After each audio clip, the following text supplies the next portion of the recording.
So my son,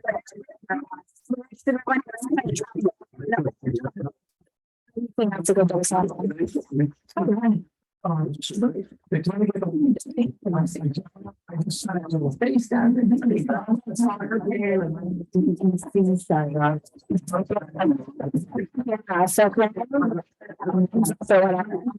Yeah, the audio is a little glitchy right now.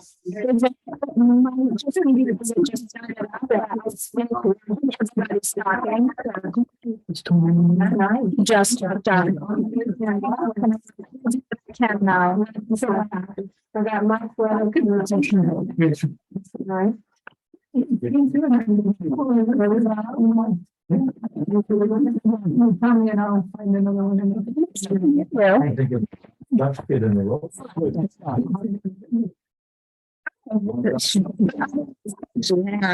Yeah, there's still a lot of feedback. Talking. I thought you were on vacation. That's nice. No, made an exception for you guys. Alright, I'm gonna turn this, hopefully. I won't talk during this time, so. Because I was looking up and all of a sudden I didn't go too far, and then all of a sudden I thought. He's one of the developers, well, he's the developer. I printed off some stuff. Hopefully Tony's feeling okay. No, it isn't him. I know the problem. They must be. But I think he knows that. definitely clouded the pulpit, that's why he's. It's still positive. Oh, it's a meeting, well. Yeah. We're not. I don't, I'm listening, right? I haven't had Dunmire's. Yeah. He's got classes, so he's probably just right up to the wire. Put a block on your email so they keep pouring in. That's taking over my. Everybody answered. And have a meeting, so that I'm so trying to they get killed me. Between work and everything, it just. See, Really,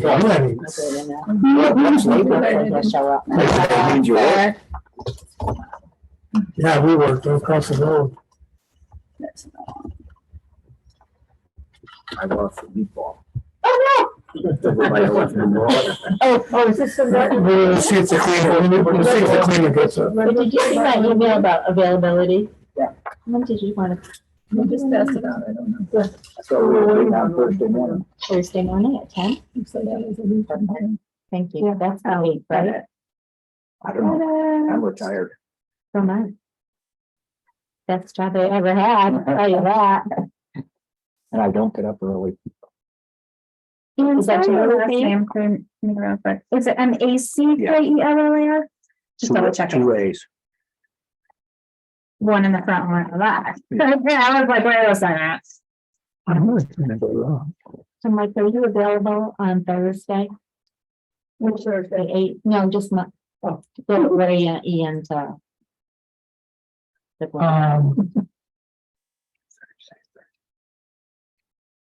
That's a long ways away. No, I just, I wouldn't show them. Does that work? Yep. Perfect. That they made you a nice spot. Remember? I don't get up early anymore. Now Kyle has gotten me up early in the past.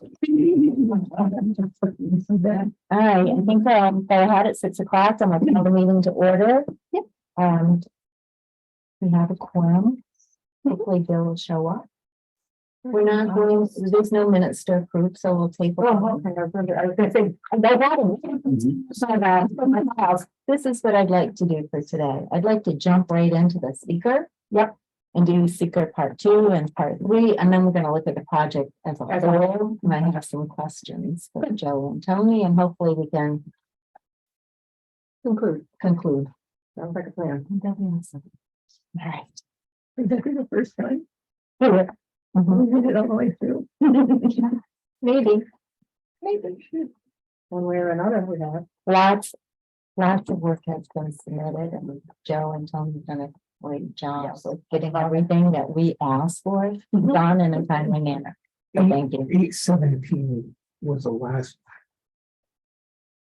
From them to be now Yeah. responding, but Yeah. 817. Okay, Kylie, Yeah. Kayla. Yeah. Yeah, that's full meeting with, the solar developers was June 28th, and then we had our public meeting on August the 16th. And we got our, letters back. That 30-day review period ended on August 18th. And I should probably say that in a few minutes. Everyone agreed that we'd be the lead agency, so we don't need to do a coordinated review with another agency. And this Part is- 3 of the secret. Okay. Here we go. Let's pull out.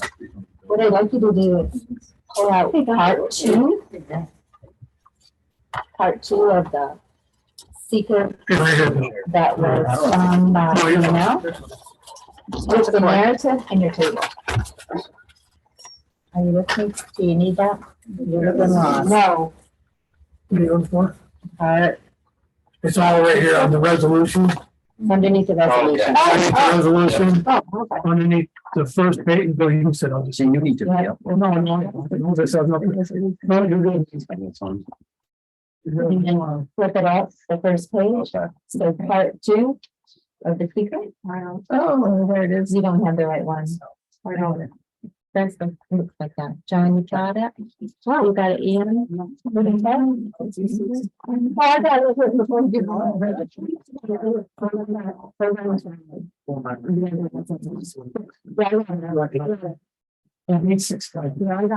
Do you have no minutes to approve? We're gonna jump right into the secret and look at the project as a whole. Sounds good. That's my plan. So pull out your narrative that goes with this. We're gonna look at them side by side. I think that's the easiest way to do it. The narrative by now. That's the one on the 17th, the one they sent. That I did not. This one? The one that they sent? No. No? No. Oh. You didn't print that wrong? The actual seeker part 2?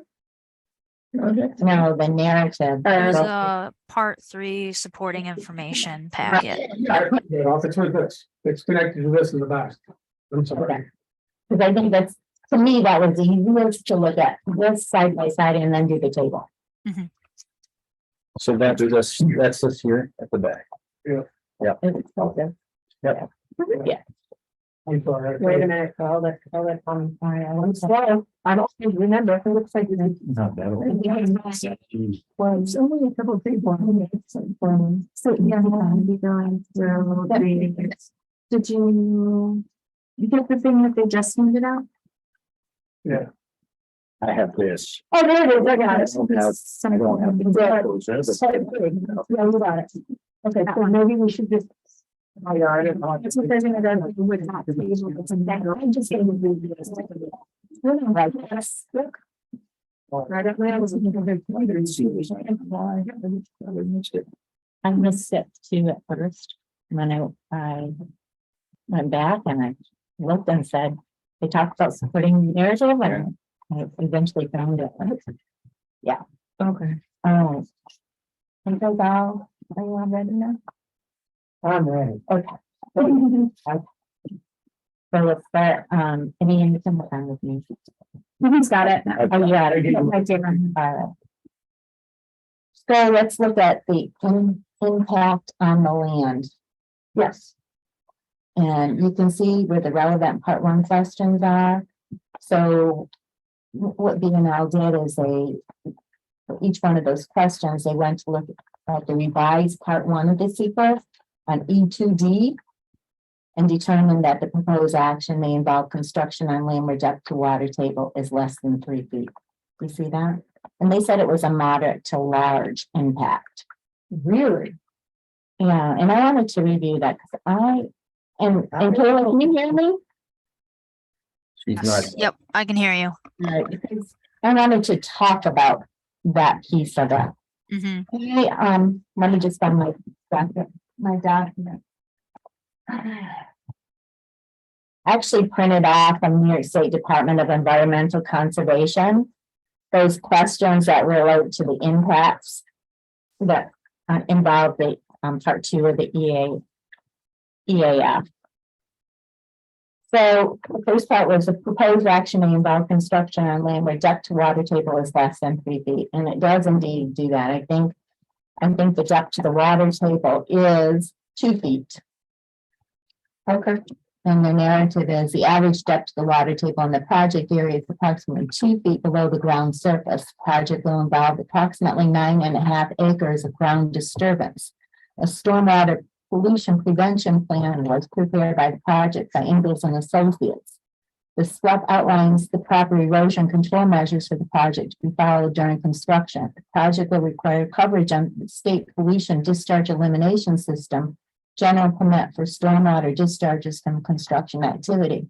This permit will be obtained by the applicant from New York State DEC prior to construction. Dewatering of excavated areas, if necessary, will be completed in accordance with the SWEP. Okay. So when I looked at this is E2D. Hmm. And let me just find it. And again, I'm going back to the Department of Environmental Conservation, the New York State website for question 1, impact on the land. And it said under analysis, if the average depth to water table is less than 3 feet, what if any portion of the land disturbance will be located in those locations? And maybe you can answer that, Joe. How much is it? All of it? Probably the majority of it is within that area. I thought it was. Yeah. So underneath small impacts, it says the proposed projects that include minor levels of disturbances in areas having a water table close to the land surfaces are likely to have only a small impact. Examples would be disturbance of land, including stormwater mitigation practices, is limited to areas without high water table. Disturbance to land, including stormwater mitigation practices, will remain close to the surface but above the water table. Minor excavation that avoids high water table and commercial application of pesticides. So I thought, based on this reference, it would be more of a small impact. I can check with our environmental team, but it may be because of the size of the disturbance, that it's close to 10 acres. That could be the reason that it's moderate to large rather than a small impact. However, as we point out in the supporting documents, the SWIP is there to minimize and mitigate those impacts as much as possible.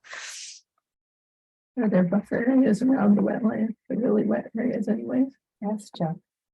There's a detail, so a couple things, I guess, with regards to the disturbance specifically, what we do on these projects, and it's a conservative way to look at it, is we include the majority of the land within the fenced-in area of the array to be potential disturbance. So we don't just take the trench areas, we take anywhere that a truck or construction equipment is going to be driving around, maybe running up the ground. So I would make the argument that even though the majority of the site has a higher water table, the vast majority of that disturbance isn't going to be in the trench where they're going to encounter water potentially. It's going to be, surface level or superficial disturbance on the top layer of the dirt. The wetlands, they're allowed to drive the posts into the wetlands per the Army Corps regulations, and that's not considered disturbance. So we have no disturbance in the wetlands. However, if they need to cross the wetlands for whatever reason, we included the detail on the plans for timber matting to cross it, and all of those areas will be protected with silt sock at the very minimum, just to keep any kind of turbid water or sediments from entering those areas. I'm just gonna thank you, Joe. Yeah. I'm gonna just review what they said for moderate to large impact. Can you hear me all right, Kayla? Yes, yeah. It says major excavations that does not avoid high water table. For example, residential development with 4 basements and high water table. So it doesn't meet that one. There's no mining activity. So it doesn't really meet that category. And then it says activity that does not have equilibrium between amounts of groundwater withdrawals and recharge. For example, water supply or sewage treatment is at an off-site location. Doesn't need that one. A project where solid or hazardous waste production, storage, or disposal takes place is not that one. A project where storage of bulk petroleum or chemical products take place. So when I look at this, their analysis and the impact, I think it goes more with a small impact, even though it's a large acreage. Yeah, I agree. Do you know, Yeah. what do you guys think? I agree.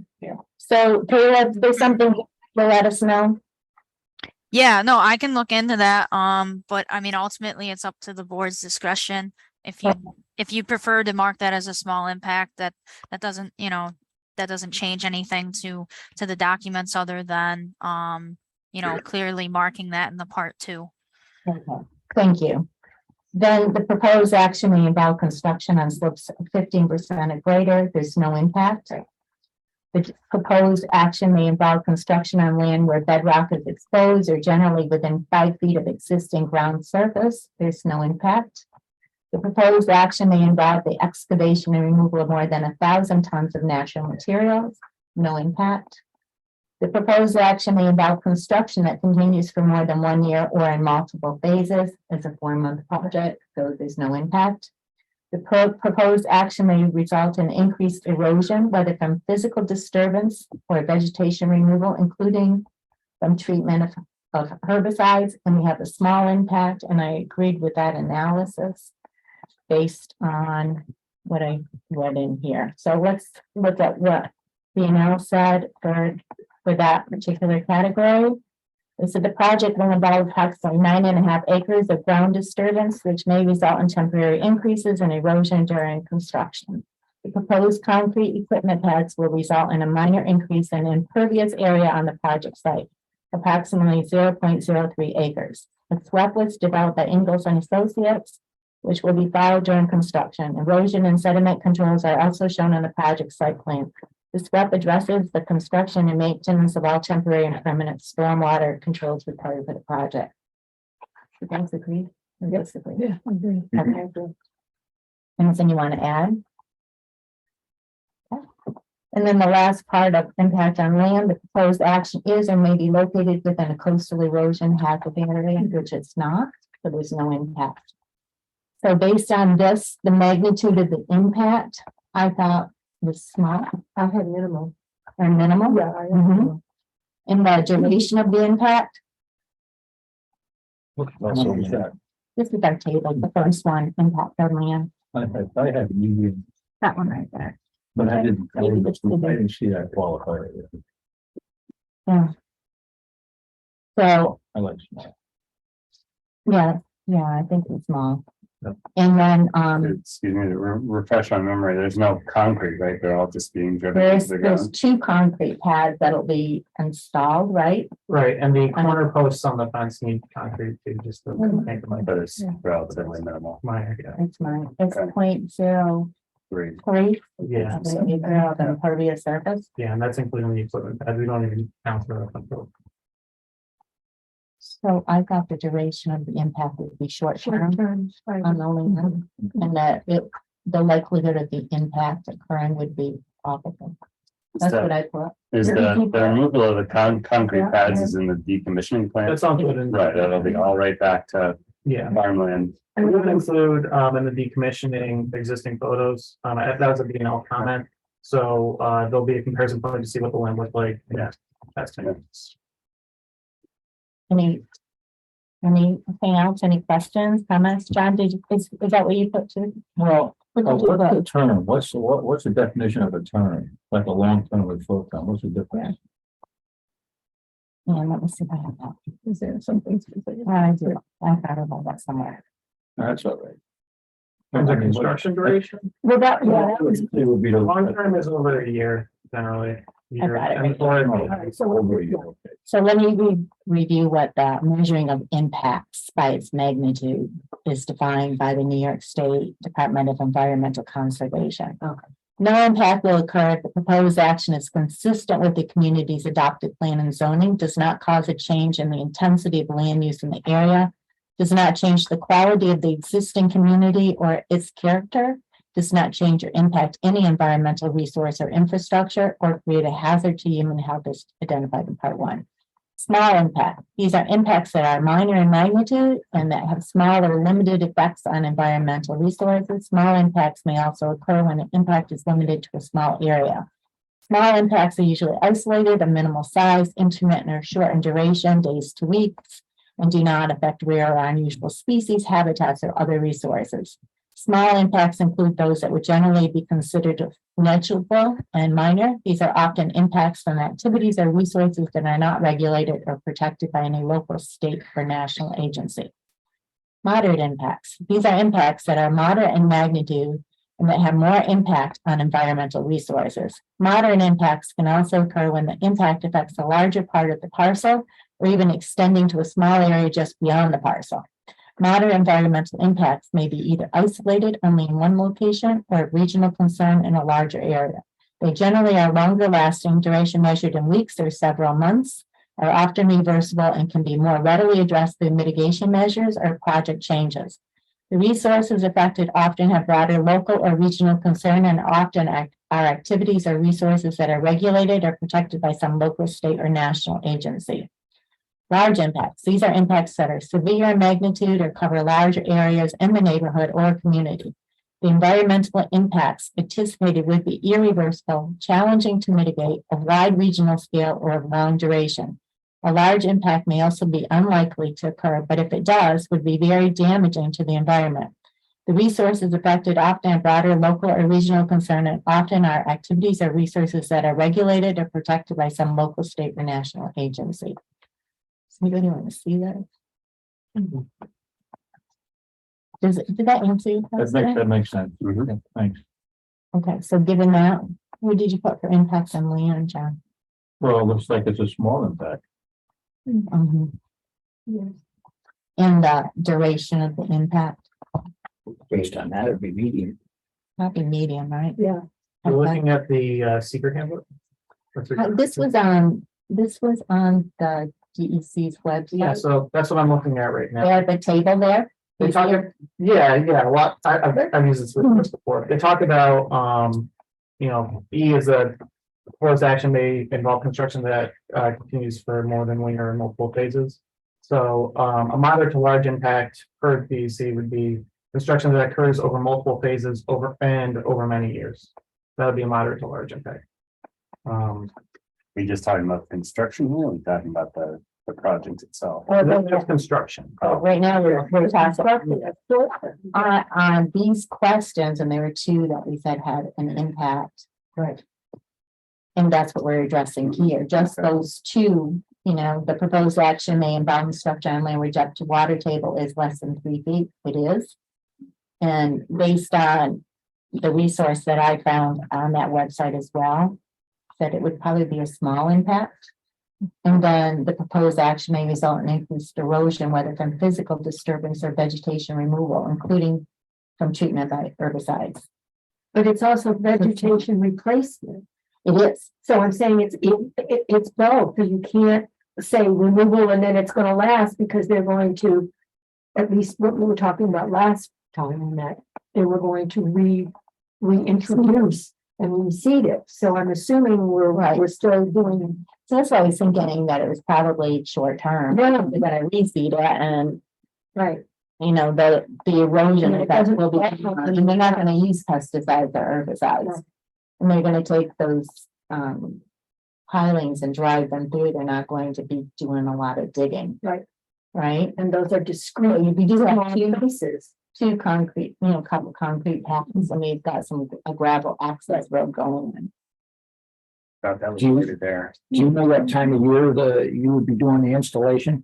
Tony can probably speak to construction sequence or the schedule more than I can. I'm not sure. I'm not sure exactly when they're planning on construction. I know the goal is to try and get into the ground this year. But it's gonna kind of late in the season too, so it's hard to say. Yeah, the sooner the better. So fall winter.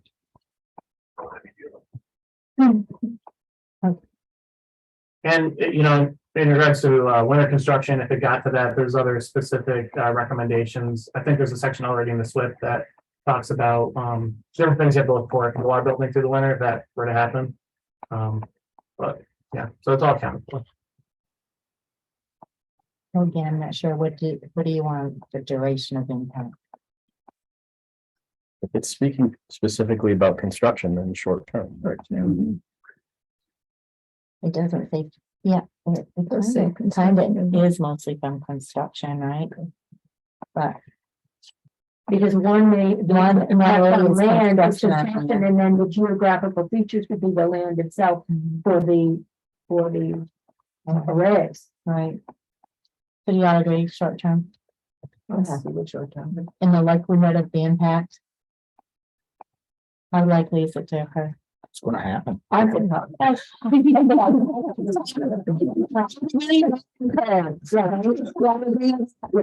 right, moving on then. Question 2, impact on geological features. The proposed action may result in a modification or destruction of or inhibit access to any unique or unusual landforms on the site. For example, cliffs, dunes, minerals, fossils, and caves. There is no impact, so you don't need to do that part. Do you all agree with that? Yes. Impacts on surface water. Yes, there are. The proposed action may affect one or more wetlands or other surface water bodies, streams, rivers, ponds, or lakes. A, the proposed action may create a new water body. Are you there? No, you're not. So it's on page 2. Go straight to 10. No. Yeah. You go straight to 10. That's true. There's consistency of community plan. Yeah, we have consistency of community. Yeah, we want. Yeah. We want. Yeah. So here. Which 10 should be.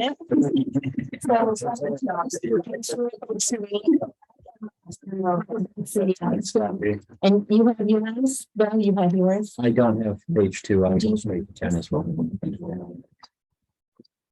Well, I would say it's usually me, but all right, I'm gonna read it anyway, and if you have questions about it, then holler. Okay. Okay. The proposed action may create a new water body, and the answer was no impact.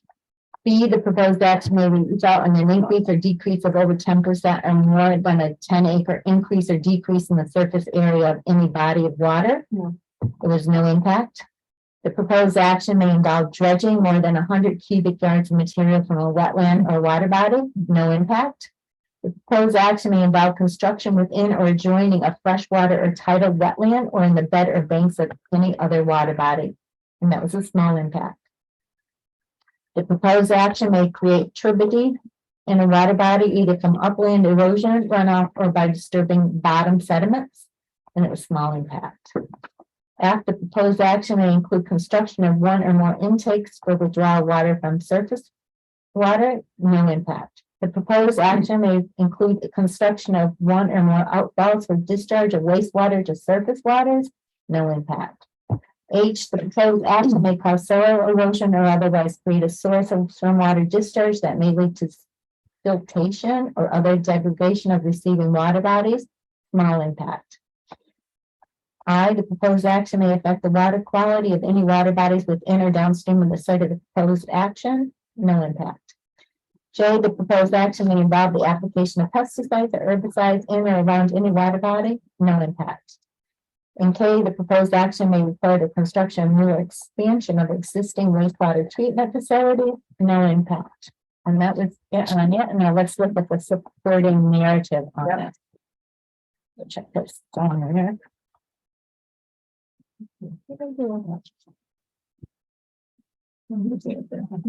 That's fine. All right, here it is.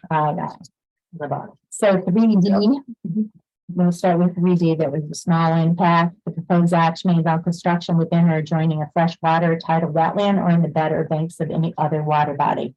A field wetland delineation was completed for the project site in October 2020 by Ingalls and Associates.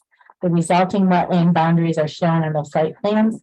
4 freshwater wetlands were identified on the project site during the delineation efforts. All wetlands are assumed to be federally jurisdictional to the U.S. Army Corps of Engineers as waters of the U.S. under Section 404 of the Clean Water Act. The project will involve the installation of an underground utility line and placement of solar arrays and fencing within wetlands. The utility line will be installed beneath the wetland using horizontal directional drilling to avoid disturbing the wetland. Solar array and fencing installations are not considered jurisdictional impact by the USACE, which is Army Corps of Engineers. Therefore, a Section 404 permit from the USACE and Section 401 water quality certification from New York State DEC are not expected to be required for the project. You all agree with that? Mhm. Any additions or revisions or subtractions? None. Any agree that it's a small impact, right? And we've already set up the boundaries, the buffer boundaries anyway for it. Okay. Yes, we did. All right, 3E was a small impact too. The proposed action may create turbidity in a water body, either from upland erosion, runoff, or by disturbing bottom sediments.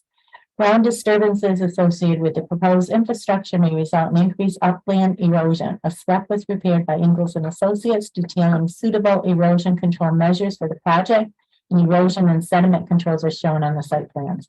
All erosion and sediment control measures will be followed during construction to prevent erosion-related turbidity increases to surface waters located on or adjacent to the project site. Questions, concerns, revisions, additions? Anything? My question on duration, what do we consider short, medium, and long term? I didn't include duration, I just had impact, and in the impact, we talked about the length of that duration being weeks, and Joe just, where is that impact statement? Can I see that? Yes. Joe also read this off, but here, Thank you. it kind of goes over weeks, some are weeks, some are days, some are years. Okay. Yep. And then the last part was H, the proposed action may cause soil erosion or otherwise create a source of stormwater discharge that may lead to siltation or other degradation of receiving water bodies. I just like to see the responses above. Any additions? Revisions? And you can speak up as well, Joe. if you Well, have any anything. clarification on anything, I mean, with the duration would be, for as long as the SWIP is in place.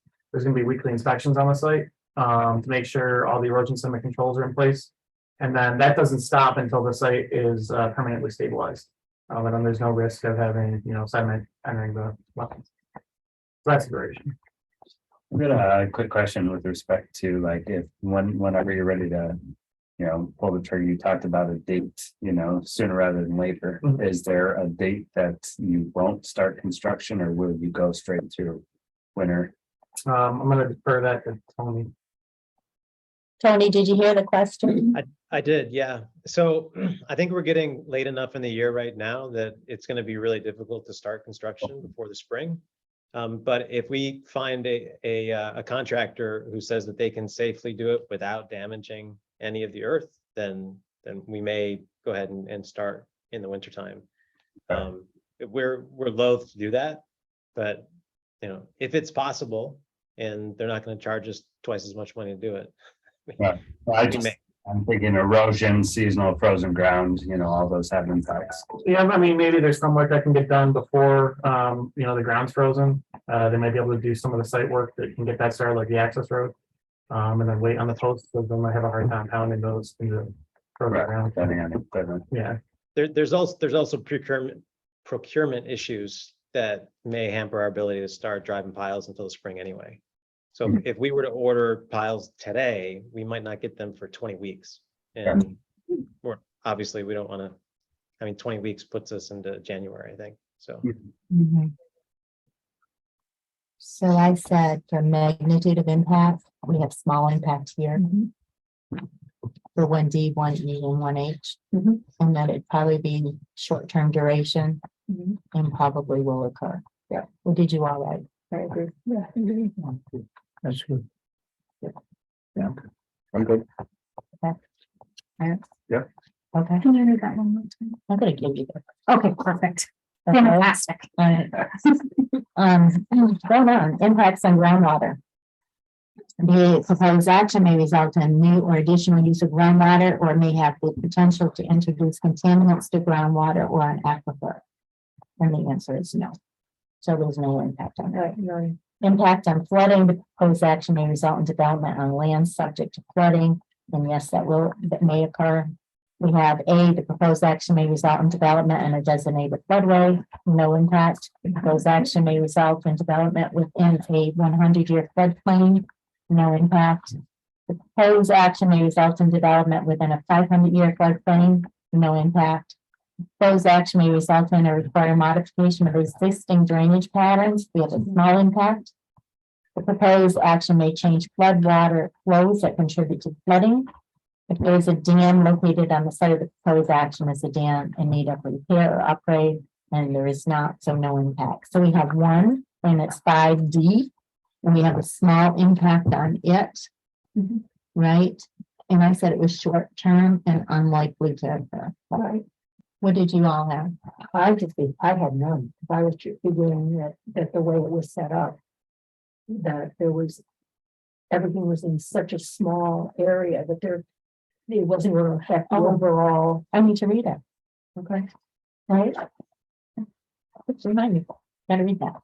The proposed action may result in or require modification of existing drainage patterns. The proposed concrete equipment pads will generate approximately 0.03 acres of new impervious area on the project site, which will contribute a small amount of sheet flow runoff. Temporary ground disturbances will also result from the installation of the security fencing, solar panel array, and underground electrical lines. A SWEP was developed by Ingalls and Associates, which will be followed during construction to minimize stormwater runoff.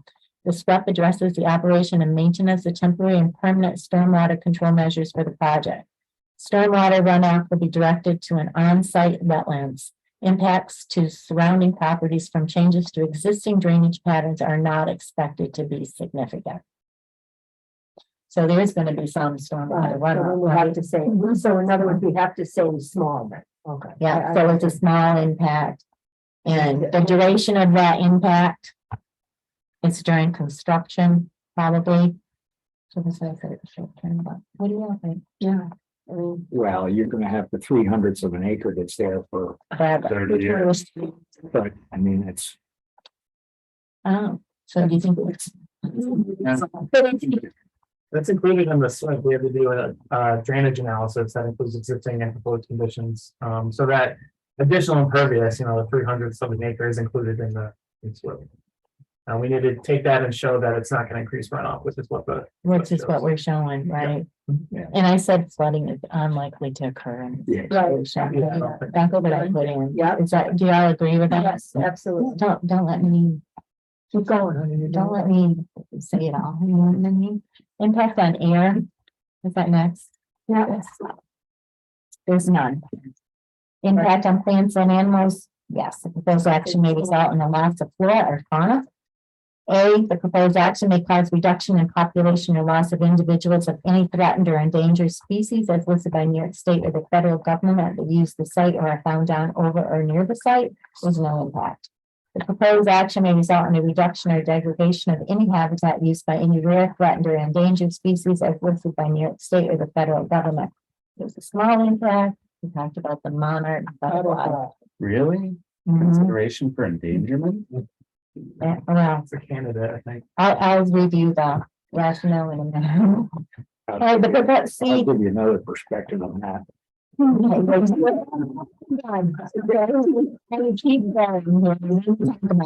The proposed action may cause reduction in population or loss of individuals of any species of special concern or conservation need as listed by New York State or the federal government that use the site or are found on, over, or near the site, no impact. Indeed, the proposed action may result in a reduction or degradation of any habitat used by any species of special concern and conservation need as listed by New York State or the federal government. No impact. I'm going to read the narrative on 7B, which is the proposed action may result in a reduction or degradation of any habitat used by any rare, threatened, or endangered species as listed by New York State or the federal government. Proposed action is likely to have a small impact on the local flora and fauna. All efforts will be made to reduce or eliminate the impact by limiting, clearing, and following all federal and state guidelines related to ecological impact and review processes. The U.S. Fish and Wildlife Services Information Planning and Consultation System indicated that the project site is within the range of one species, the monarch butterfly. The monarch butterfly is currently a candidate for listing under the Endangered Species Act. The candidate. So the DEC environmental resource mapper did not return any state listed threatened or endangered species for the project site. The project site currently contains open fields that may support the monarch butterfly. After construction, the inside of the solar array will be seeded with a native pollinator seed mix and herbaceous cover will persist. Therefore, the project site will continue to provide monarch butterfly habitat after construction. Oh, and 7G, there's more. Some extra ones. So there's one more with the, You can add the monarch butterfly. You want my comments on the monarch? If it pertains to this particular land and what we're talking about. Yeah, Okay, go ahead. I'll preface it by saying that I was an entomology major before I went to vet school. So you know your bird. I know my bugs. Mhm. The monarch butterfly their population is being drastically reduced across the country due to habitat loss and Yeah. chemical use and a bunch of things. I want you to think about one thing though. How many monarchs were there in North America 500 years ago? What do they need to survive? They have to have open land with milkweed on it. No milkweed, no monarchs. How many monarchs were there in North America when the Pilgrims landed? not many, because it was all trees. It was For me to remember. in the Northeast, it was wall-to-wall trees. There was hardly any monarchs anywhere. All right. The monarch was a species that is has benefited from Clearing. clearing the forests. Good point. So is it endangered? Well, sort of, but in the big scheme of things, it was a minor species. It's just that it looks cool, and so the public. And I'm an serious environmentalist, but I can't get as worked up about the monarch as some people. And unless sheezleys have specifically milkweeds out there, it's not monarch habitat, and unless the company is going to plant milkweed, it's not monarch habitat. Well, that's With what. all their butterfly. Right? Yeah. But potential candidate to be on the threatened list. It's not on the list right now, and we didn't put it on part one, I don't think. It's lost over 90% of its population. The construction inside a solar array will be seeded with a native pollinator seed mix. So So. Is that- I think you- Sure. It's all around there. Get there, right? Yeah. The field probably has 50 to 100 different kinds of weeds and grasses. You're being conservative. Yeah. It probably has milkweed, somebody type of.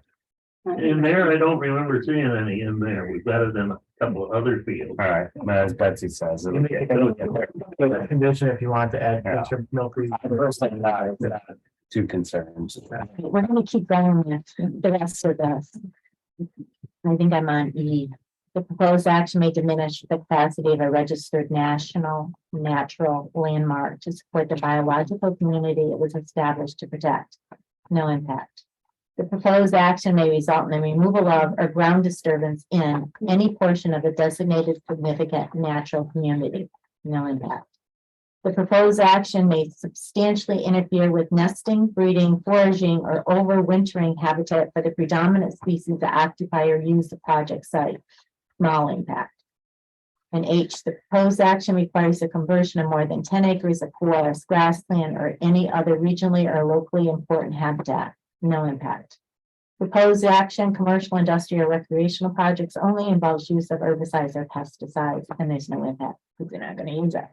So the narrative on 7G, the proposed action may substantially interfere with nesting, breeding, foraging, or overwintering habitat for the predominant species that occupy or use the project site.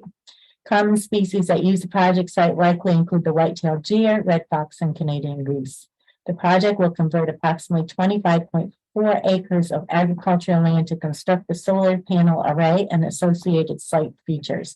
No tree clearing is proposed for the project. All temporarily disturbed areas will be stabilized and reseeded. A native pollinator seed mix will be planted throughout the solar array to maintain herbaceous cover. The project is unlikely to result in significant habitat impacts or disruptions to wildlife nesting, breeding, and or foraging activities. Probably squish a few frogs. Yeah, probably some monkeys.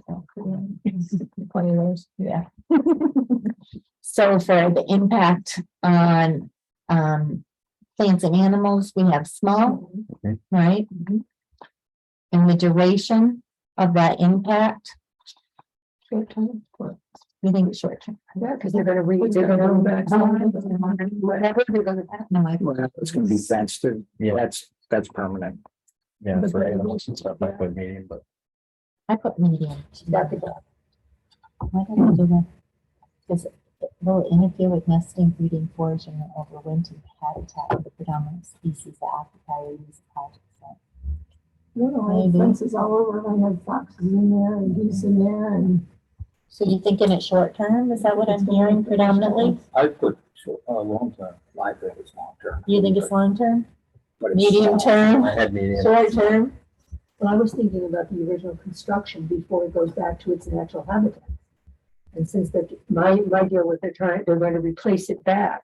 I mean, compared to like the house, what it's done. So that's a long term. The fence is gonna be there for 25 It's years. gonna be, there's a gap underneath so that small animals Yeah, and but stuff. deer can can't. get in. Can't get in. And that's a good thing. 5 years and that's it. But again, it's gonna That's a be, good thing. Yeah. yeah, what? Oh, yeah. Mhm. So what do you want to write there? I don't see. Yeah, I would think long term would be something like that. How do you develop? Yeah, preventing it on ever. Well, why don't we, Doesn't matter. we'll just go into the part three. We'll put it in part You're three. talking about one, hypothetically, you're talking about one animal, the deer. The remaining animals will be engaged. Under or over the fence. Medium. What the difference? Oh, that's what I'm thinking. Are you guys good with medium? Medium. That's where I started. You good with that? Alternate, you can put what you want. And then, Just an alternate, huh? And then possible. Yeah, it's and I said, possibly will occur. What did you write? I had probable. I thought all was gonna happen. Probable? Well, it's happening during construction at least. It will. I know, then construction. Is it gonna interfere with the habitat of those animals? Plants and animals is the monarch butterfly and the deer and the Canadian geese and what else did we say? The red fox. Red fox. Is it probably gonna occur or is it? Is it going? I like possibly myself. That's what I have. Do you agree? Sure, I'm fine with that. Do you think so? No, What do you think it's gonna be? I think that the fence will have a permanent impact for the duration of the project For the deer? for the deer and that has a big impact on the environment. Having the deer not out of there is a good thing. Mhm. And deer can jump, over the 6-foot fence, but the fawn can't. But they won't. I've never seen a deer jump that high. Oh. The 6 foot. I don't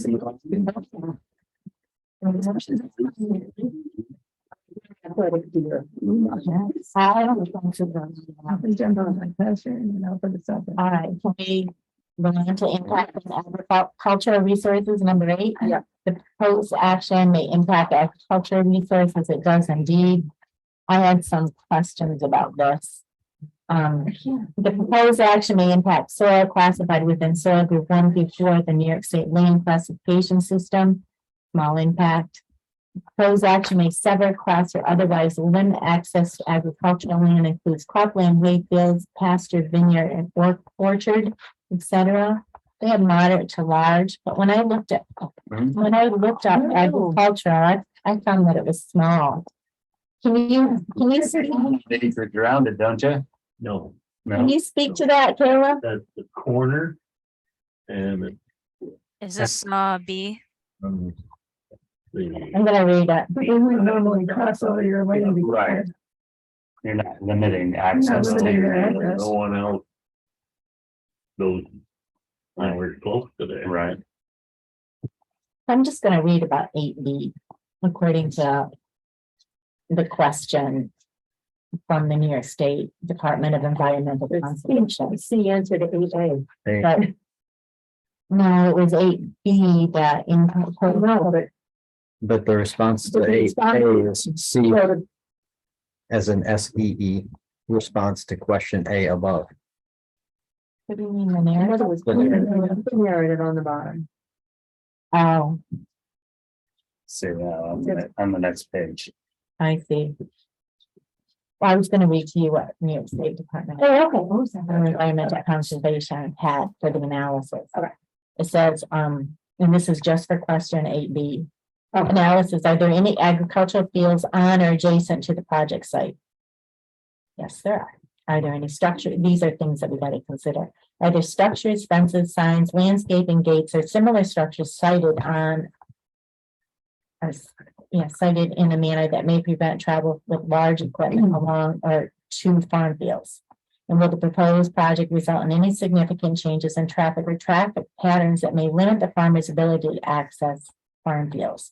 Will there be an impact? If no structures other planned site features, road, driveway, or traffic changes prevent access to farm fields on or adjacent to the proposed site, there will be no related impacts. Check no or small impact can occur.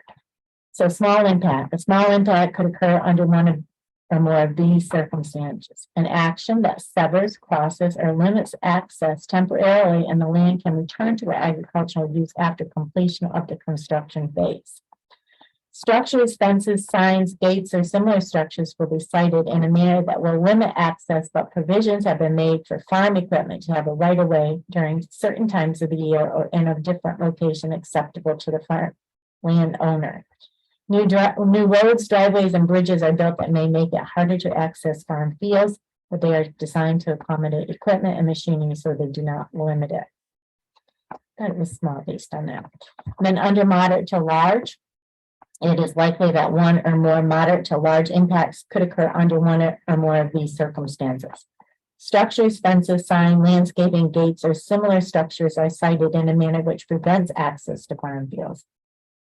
It doesn't prevent access, right? You're still going to farm your land. Changes in traffic, road construction, bridges, and driveways are such that farm equipment will be unable to travel to reach farm fields. And that's not true, right? Landscaping, structures, fences, or similar structures are placed in a way that shade fields and are too close to safely use your farm equipment near them. And that's not true. So based on this, I thought it was a small impact. But let me read, before we decide, let me read what VNL said in the narrative. According to the U.S. Department of Agriculture, NRCS Web Soil Survey, there are multiple map soil units classified as prime farmland or farmland of statewide importance within the project site. These designations are comparable to a New York State land classification system soil group 1 through 4 designations. Prime farmland and farmland of statewide importance comprise about 38.7 acres within the project site. The solar array and associated infrastructure are proposed to be constructed on active agricultural land. The project site is not part of a state certified agricultural district. Therefore, approval from New York State Department of Ag and Markets is not required. The project will result in the conversion of approximately 25.4 acres of agricultural land to non-agricultural use. The anticipated loss of agricultural land is not expected to constitute a significant impact, as there are approximately 615,240 acres of farmland in agricultural districts in St. Lawrence County, which will not be impacted by the project. The property owners will continue their existing dairy farm operation under the solar development is constructed, as they stated in a letter of support for the project dated April 5th, 2022. The property owners will also continue to build hay in the field surrounding the solar array and stated that the lease money from the solar development will help them continue their farming operations. In addition, the site will be restored to its pre-development condition after the solar array is decommissioned, anticipated to be 30 years after installation, and may be used for agricultural purposes again at that time. So what do you think the impact is for this one? Do you think it's moderate to large? Small.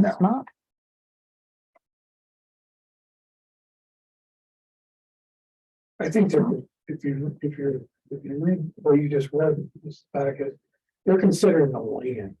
We're back to that land type, Yeah, it is. And- and they're considered it prime.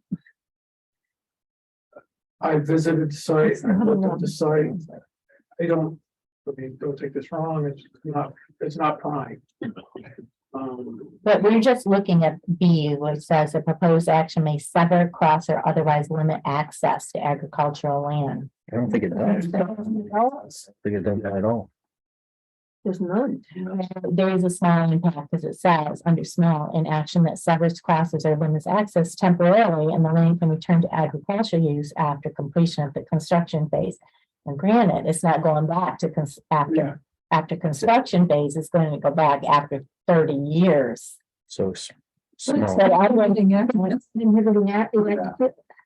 it a question or a use question? it is And what about an the action that sever, cross, or otherwise limit access question. Doesn't limit access. Yeah. That was access. Oh, you mean it says- rather than access is in trans. So agricultural land, and what does she want to say? Well, it's either we're planting a pollinator seed mix. Yeah, sheep is that an you're not doing sheep. No, bees, These, yeah. bees. Is that considered an agricultural use? I'm just putting it out there, are we stretching? Well, I had small, and I interpreted it the way I think you did, which was the access. Transportation act. Does this structure prevent me from getting to that field over here, not the That's space not that the actual site's built? That's what I thought too. So I think it I don't think it would is have the actual land use as an agricultural. If you want to spin it as apiary, then it's not limiting agricultural access either. And Mike, what were you gonna say something about this? No, I'm thinking it's You thinking it's the use of the land? don't you? used to the land. Mhm. Kayla, do you have any thoughts on it? Yeah, I mean, our thoughts on this is it's, the use of the land, they're for the purpose of the site, you're converting approximately 25 acres to non-agricultural land. I mean, based on just the definition seen in SEQR, that's cropland, hay fields, pastures. But like I said, it's up to the discretion of the board to kind of, it can be a small impact or moderate to large impact. I think the basis of our response on this is because of the size of the project, and converting that amount of acreage to non-agricultural land. Granted, for 30 years, if that's how everything works out. But yeah, that's our interpretation of basically these impacts on the agricultural resources. yeah, and the way I read the narrative was that it would be a small impact because it's 25.4 acres. When there's 651,240 Right. locally. And if you take it, Those are just the ones in there. if you say And they're not even in there. he's doing the solar on 25 acres, 25 building, 5 houses on 25 acres, that's a large impact. Where solar development, hypothetically, will be there for 30 years. Then it's decommissioned, you're back to agricultural land. If you built 5 houses, it's Forever. right forever. See, when I looked at this, I thought D was focused on the use of the land, when it says the proposed action may irreversibly convert agricultural land to non-agricultural. That's a definite. No. And I thought that criteria was talking about the actual use of the land where the solar arrays would be. Okay.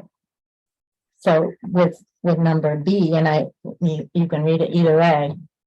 I thought it was just talking about access to agricultural land. Rural access. Yeah, which it doesn't. When I look at, what DC, Department of Environmental Conservation, what they suggested for an impact, I thought it was small, but what do you want to write? What do you want, guys?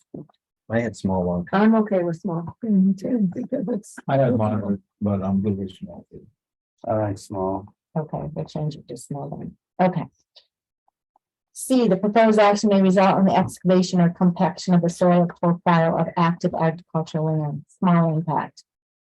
D, the proposed action may irreversibly convert agricultural land to non-agricultural uses, either more than 2.5 acres if located in an ag district, or more than 10 acres if not within an ag district, and that is a large impact. E, the proposed action may disrupt or Irreversibly convert. ag to non-ag, either, well, let me finish, and we'll come back to, I'll read the narrative, and I'll read what they said from Department of Conservation. I think Joe wants to add something too. The proposed action may disrupt or prevent installation of an agricultural land management system. They have large impact, but I thought it was small, and I'll tell you why in a minute. Let me finish doing all of them. F, the proposed action may result directly or indirectly in increased development potential or pressure on farmland, small impact. The proposed action is not consistent with the adopted municipal farmland protection plan, and there's no impact for that.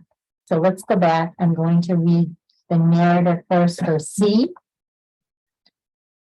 which is 8C. All right. That refers. C, we have. Yeah. And then B. And then D was the same. And then E was, the narrative was, C responds to question A above. The solar array will be constructed on agricultural land. The property will not be available for agricultural use while the solar array is in operation. The solar array is expected to operate for 30 years, after which it will be decommissioned and the site will be returned to its original state. Agricultural operations could commence in the future after the solar array is decommissioned. So that's 8E, and I thought it was small, and let me go and tell you why I thought it was small. 8E. All right, so what Department of Environmental Conservation wants us to analyze is the project location within the New York Agricultural District, and it is. Is active agriculture taking place on or adjacent to the proposed project site? And it is. What agricultural land management systems are being implemented, and how might the proposed project disrupt or prevent that? So will there be an impact? If no agriculture has taken place in or adjacent to a project site, or if no part of the project will disrupt or prevent installation of agricultural land management practices, then there is no related impacts. Small impact. The small impact would occur under one or more of these circumstances. The project construction phase results in temporary disruption to agricultural land management systems. Density of new residences or commercial uses is very low so as to be compatible with ongoing farming. Proposed projects are agriculturally oriented, such as farm support businesses, processing facilities, or farm tourism facilities that are compatible with agricultural management systems.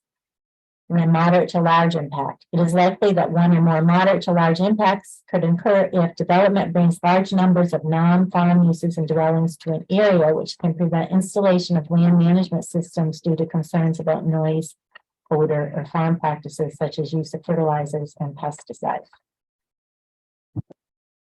What kind of impact do you think?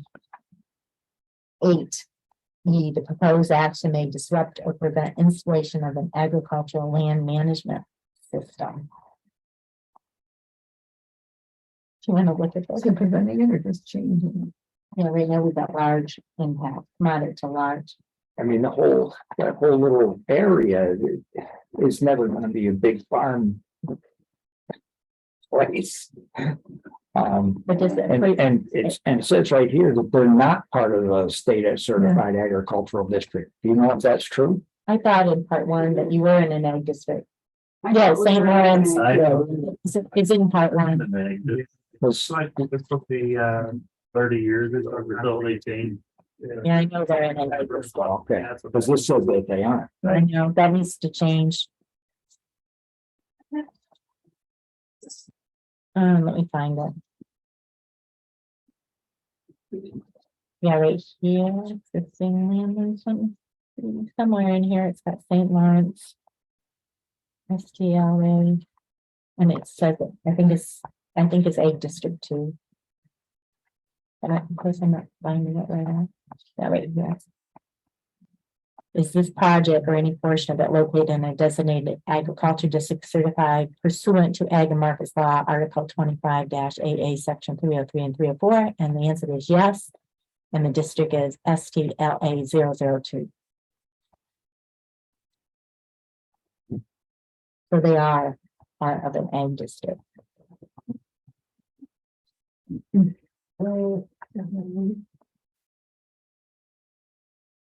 What was that? So did those require approval from Ag and Market? No. That's what he's talking about. No, I'm just, in here it says. I'm lost my place, 8E. Where did you see that was not in an egg district? 8A, 8A, Yes, 8 line down. oh yeah, so it is part of a state certified egg and said, district. and therefore, because it's not approval from Department of Ag and Markets, you know, recall. I see what you mean. I see what you mean. I don't know, do we need something from Ag and Markets, Kayla? I'm just checking because I know this site was kind of tricky when it came to the ag districts. So I'm just looking back at some of our Okay, information. Isn't it usually a tax designation? So it deals with taxes more than it deals with anything else. Okay. And I mean, Tracy, correct me if I'm wrong, but you've never taken advantage of that designation. Stacy, he asked you a question, I don't believe so. yeah, I mean, I checked with the assessor as well, and the assessor said that there have been the advantages that the Sheasleys could take advantage of with respect to this designation was that they were not taken advantage of. They're in an ag district, but they've never received an ag exemption. okay. Exactly. I was looking for that word, exemption. Thank you. We got that. What's that? So some worth looking Get what he into. said. Yes, So the piece of land is for a solar project is in an ag district and needs the approval of ag and markets.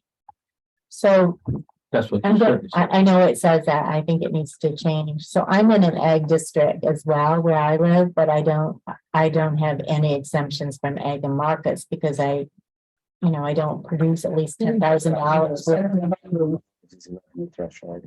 a year. If I produce $10,000 worth of revenue a year, I could get some special considerations or tax exemptions. And it doesn't sound like you're participating in ag and Well, markets. we make more than the 10,000, but. Well, you should look into that then.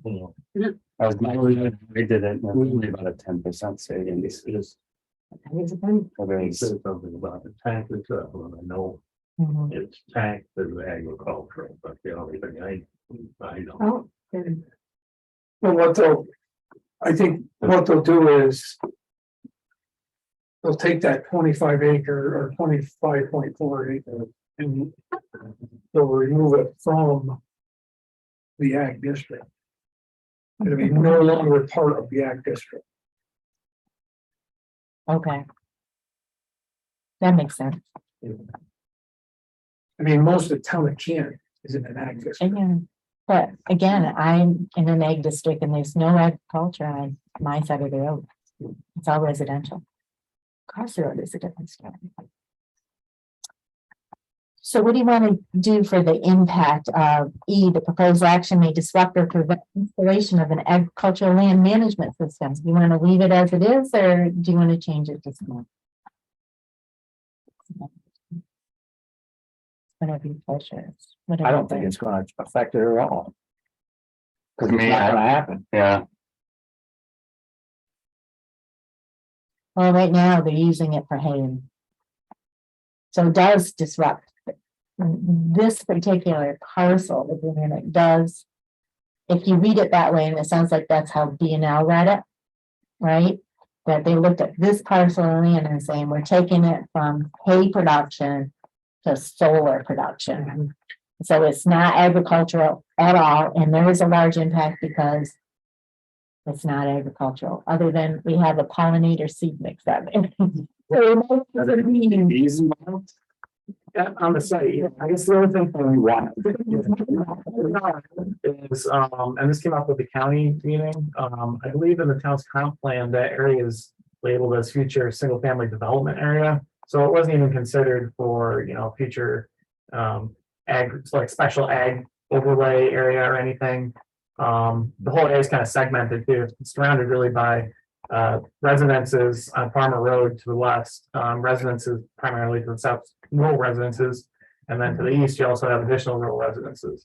So there's not really any area that you'd take just like one segment, one parcel, and put in a special overlay. The way I see it is, if Sheasleys aren't farming that, Mhm. nobody else is ever gonna farm that land. Yeah. Because of where it is so close to the village. It's gonna wind up in housing Mhm. or something else, but probably. if Sheasleys don't farm it, Well, nobody else will look ever at it do it. from an agricultural land management system. If I take those 4 words, the land management system might include a tiling operation, which this piece would get in the way of, but it's not, because the land is not being tiled. So it's not preventing the installation of an agricultural land management system. Because there is no land management system. No. What are we talking about, land management system? Does that make sense what I just said? And after that ongoing agricultural production program. I mean, It would prevent the installation of tiling. Yes. Yeah, It's not doing that. It's not preventing installation of tiling. It would if they put solar on top of it. I know, but it's, It's not gonna well, you go could make the argument that the tiling would go the other way and it's not included in the tiling. The tiling would be around it. So it's not interfering with anything. That's what I look at that. That's how that's written. That's kind of how I read it as well, John, but I can see both ways. It's certainly, As you said. can get around it to do your farm business and keep going with the farming that you need to do to, get the hay and stuff for your animals. You said it's on the edge. Yeah, it's right. It's not even around the corner, so. So what do you want it to put there? Do you want it to do small or do you want it to do moderate? For that one, it's small, I think. Small, Small. yeah, Rami, What did you say? Ani, Yes, I yes, know. okay, small. Small impact of this. Okay. So we'll change that. And then let's do the narrative then for F. The proposed action may result directly or indirectly in increased development potential or pressure on farmland. Proposed project involves the conversion of approximately 25.4 acres of active agricultural land to a solar array. The Town of Canton Planning Board has reviewed all project documents and plans, including the prepared agricultural data statement and letter of support from the property owners to ensure that the project is designed and constructed in accordance with all applicable requirements. The project was also reviewed by the St. Lawrence County Planning Department. Future developments in agriculture areas must adhere to the town's existing zoning ordinances, which will help to promote sustainable, smart growth.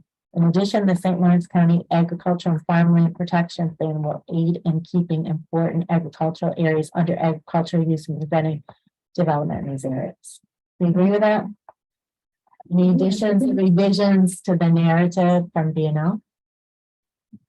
All right. No, all right, so going back to this, the impact on agricultural resources. We're saying that there are small, but the one, which is D. The proposed action may irreversibly convert ag land to non, is that my, convert agricultural land to non-agricultural use either more than 2.5. It's not irreversible, though, is it? It's only the implement if that's a small, because there's a decommissioning plan in place. Mhm. That's reversible. And let's look to see what they're saying. Anything else you might go there? They're back to 8A. So we're doing D, we're back to 8A. Yeah, we're doing D, but we're back to 8A. So D, it says, small impact would occur under one or more of these circumstances. The proposed action may irreversibly convert agricultural land to non-agricultural uses, either less than 2.5 acres if located in an ag district or less than 10 acres if not within an ag district. Or land that is converted is a use that is compatible with agriculture. This could include low-density residential development, farm businesses, agritourism uses, or outdoor recreational uses like snowmobile trails or seasonal camps. Under moderate to large impact, it's likely that one or more moderate to large impacts would occur under one or more of these circumstances. One, the proposed action may irreversibly convert ag land to non-ag uses, either more than 2.5 acres if located in an ag district or more than 10 acres if not within an ag district. The proposed action irreversibly converts ag land to moderate to high density residential uses adjacent to or near an active farm located in near state agricultural. 3, known and identified critical masses of farmland are fragmented with non-farm use. And lastly, new infrastructure such as roads, water, or sewer lines are installed into active farmland. This is growth-inducing infrastructure that could eventually bring new developments that would result in the future conversion of active agricultural land. It's not irreversible. It's not irreversible. No. Should be small. Small? Small. I know it's a tough one, isn't it? What do you say? For that specific category, it sounds like moderate to me. If they would allow low density housing as moderate, then this is as impactful as that. I'm not going to remind the houses. I want to just repeat this number 4 under moderate to large. Known and identified critical masses of farmland are fragmented with non-farm use. Well, it's not because it's in a corner, you said, so it's not really fragmenting, it's Okay. it's All right. then, removing thank you. one corner. So you're saying moderate? I'm in between moderate and small. I'm gonna make Like sure, maybe- and you gotta get off the fence, you gotta say one or the other. I'll come back to you, John. Okay. I'm small. I would say small because it's reversible. All right, small. I can be convinced. All right. Is that from, you know? No, that was a DEC. This is DEC, Okay, so, but I read the narrative. though. okay, right, so the DEC, which with SEQR and everything, they're considering construction.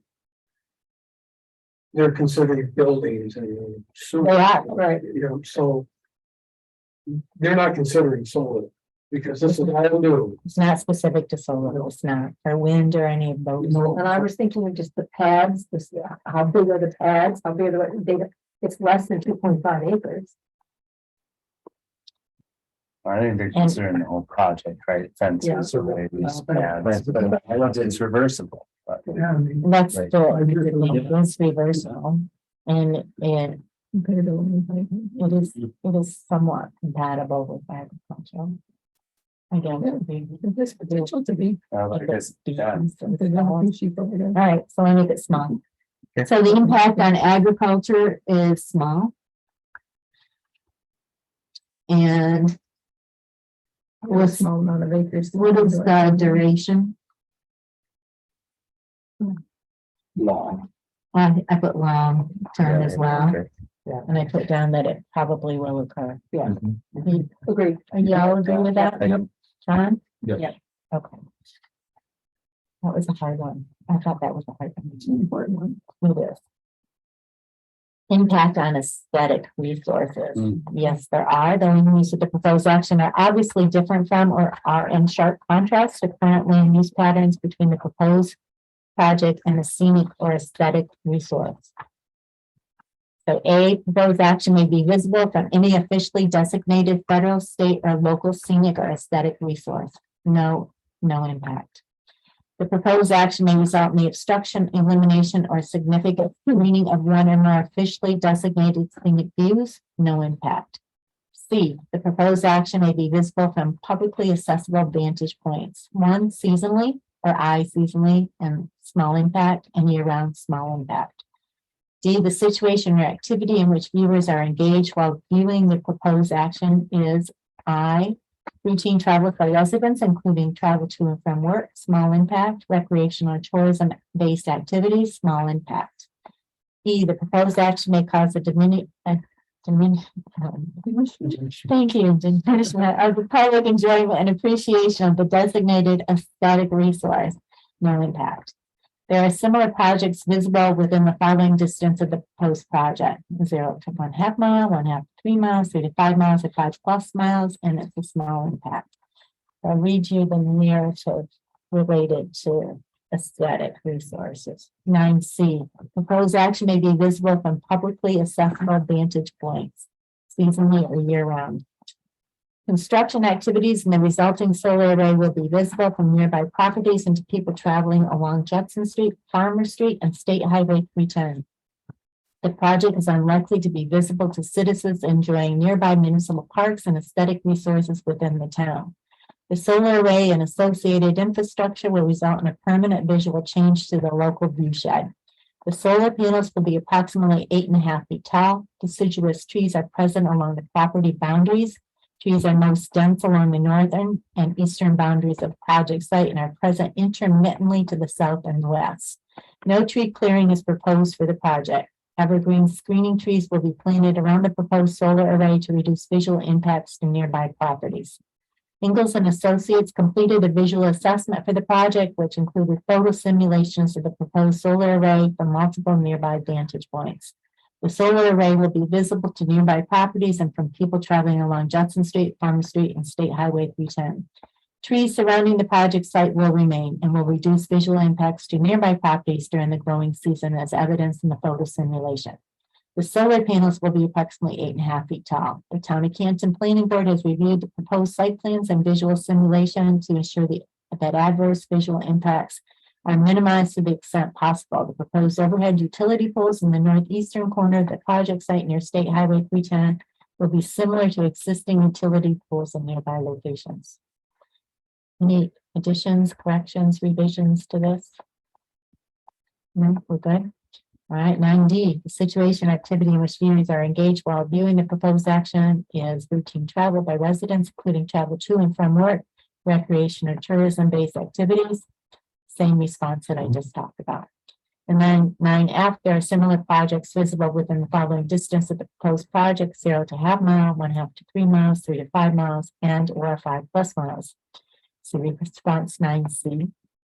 The proposed solar array will result in a permanent change in visual conditions. There are other solar arrays of a similar scale in other municipalities in St. Lawrence County, including the village of Canton. There is? Village of Canton? Really? Yeah. You'll try to. Right. You don't see it. Can't even see. Forget about it, do they? Town, For 5 years. wow. Mhm. Town of DeKalb. Within the village limits. It is, I was gonna say in the village. Yeah. It was in the town, but then they annexed. Well, oh, yeah, I know, yeah. Okay. Town of DeKalb, Town of Governor, Town of Boston, and City of Ogdensburg. Any additions to the narrative on 9? Any? Do you agree with what's here for small impact or no impact? Yes. All right. So the impact is small, the magnitude of the impact is small, the duration, I put long term. See, I had medium until the trees get up to over 8.5 feet, but that's the way I was thinking of it. Are the trees gonna totally? I mean, the poles will still be there, the power poles are still gonna be there. Yeah, Everything will block it out. they will Yeah, eventually. they're blocked, yeah, should block. Are they totally, will they totally include the solar array? Yeah, I think they're staggered, I think they're staggered like 50 feet on center, I think, or 20 feet on center, so by the time they grow Oh, that high, they're also going to be wide too, so it should. be a pretty clear hedge. So you want to make that medium term then? Okay. You gonna do anything to keep deer from slaughtering them? Personally. No. Yeah. The company. Yeah, so we can, a detail for the plan that shows like steer fencing, we've done that in the past too. Usually it's like, there'll be certain problem areas where they'll congregate, and I think. I'm not sure, does town code have a warranty on the trees? There's probably a warranty on the trees for at least 2 years. That's pretty standard in solar codes. So, you know, they die, they need to be replaced. Okay, Oh, hunter on your map. Yeah. yeah, but it's so close to the village, you know, they don't want people hunting there anyway. And what do you think probably will occur or possibly will occur? Yeah. Did you say probable? Yeah. Right. Impact on historic or and archaeological resources, there's none. Impact on open space and recreation, there's none. Impact on critical environmental areas, there's none. This is nice, isn't it? Conservation, there's none. Impact on energy, there's none. Impact on noise, oh, please. Odor and light, yes, there is. The proposed action may result in an increase in noise, odors, or outdoor lighting. A, the proposed action may produce sound above noise levels established by local regulations, small impact. B, the proposed action may result in blasting within 1,500 feet of any residence, hospital, school, licensed daycare center, or nursing home. No blasting, no impact. The proposed action may result in routine odors for more than 1 hour per day, and there's no impact there.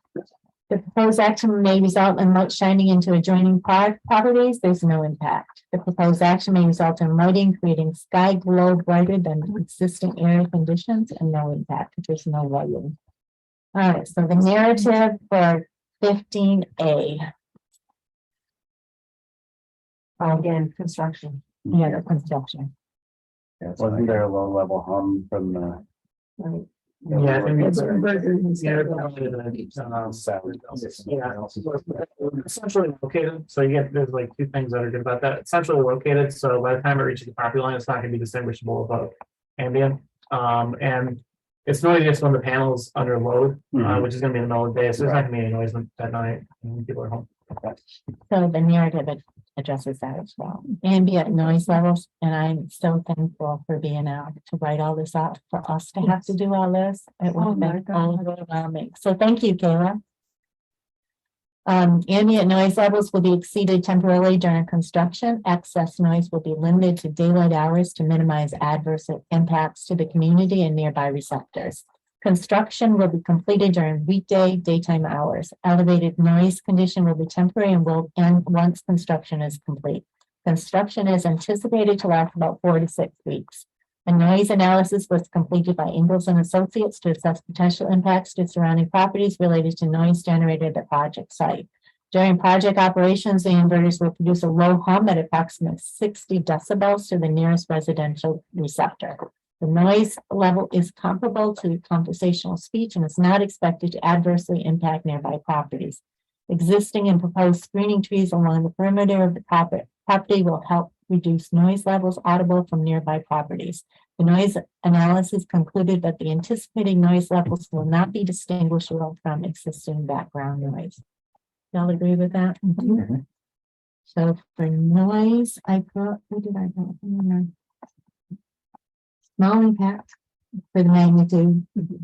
Short terms during construction, I thought, and probably will occur. Construction's 4 to 6 weeks. 4 months. 4 months. That's. Right. I'm sorry, you just said 4 to 6 weeks. And that was considering the noisiest probably shown construction, which would be driving the posts. So that's only that. That's the 4 to 6 weeks. Yeah, and then the excavation. So these are phased. They do the excavation for the conduit. They'll put the conduit in. They'll get all the posts in, and then there'll be a more labor intensive process where we're actually putting panels up. But that a lot of that's like hand tools and Right. a pair of laborers. So there's not Okay. any noise impacts associated with that. So the 4 to 6 weeks is the high noise, Yeah. and 4 months is the whole project. Yep. Okay. So. And energy is the use of energy as opposed to the fact that can we get. Impact on energy. But I'm saying you're producing energy. So isn't that- Yeah, that'd be I understand. I was just being So. What do you want for impact and noise, odor and light? And Short term and probably, and probable. that's what I have. That's what I, John, Yep, same thing, yeah, I'm okay. small, short-term, both. You're okay with that? Yes, yeah. Okay with that? Yep. You're okay with, okay, that's what I had too. All right, impact on human health. I have some questions about this one too. The proposed action may have an impact on human health from exposure to new or existing sources of contaminants.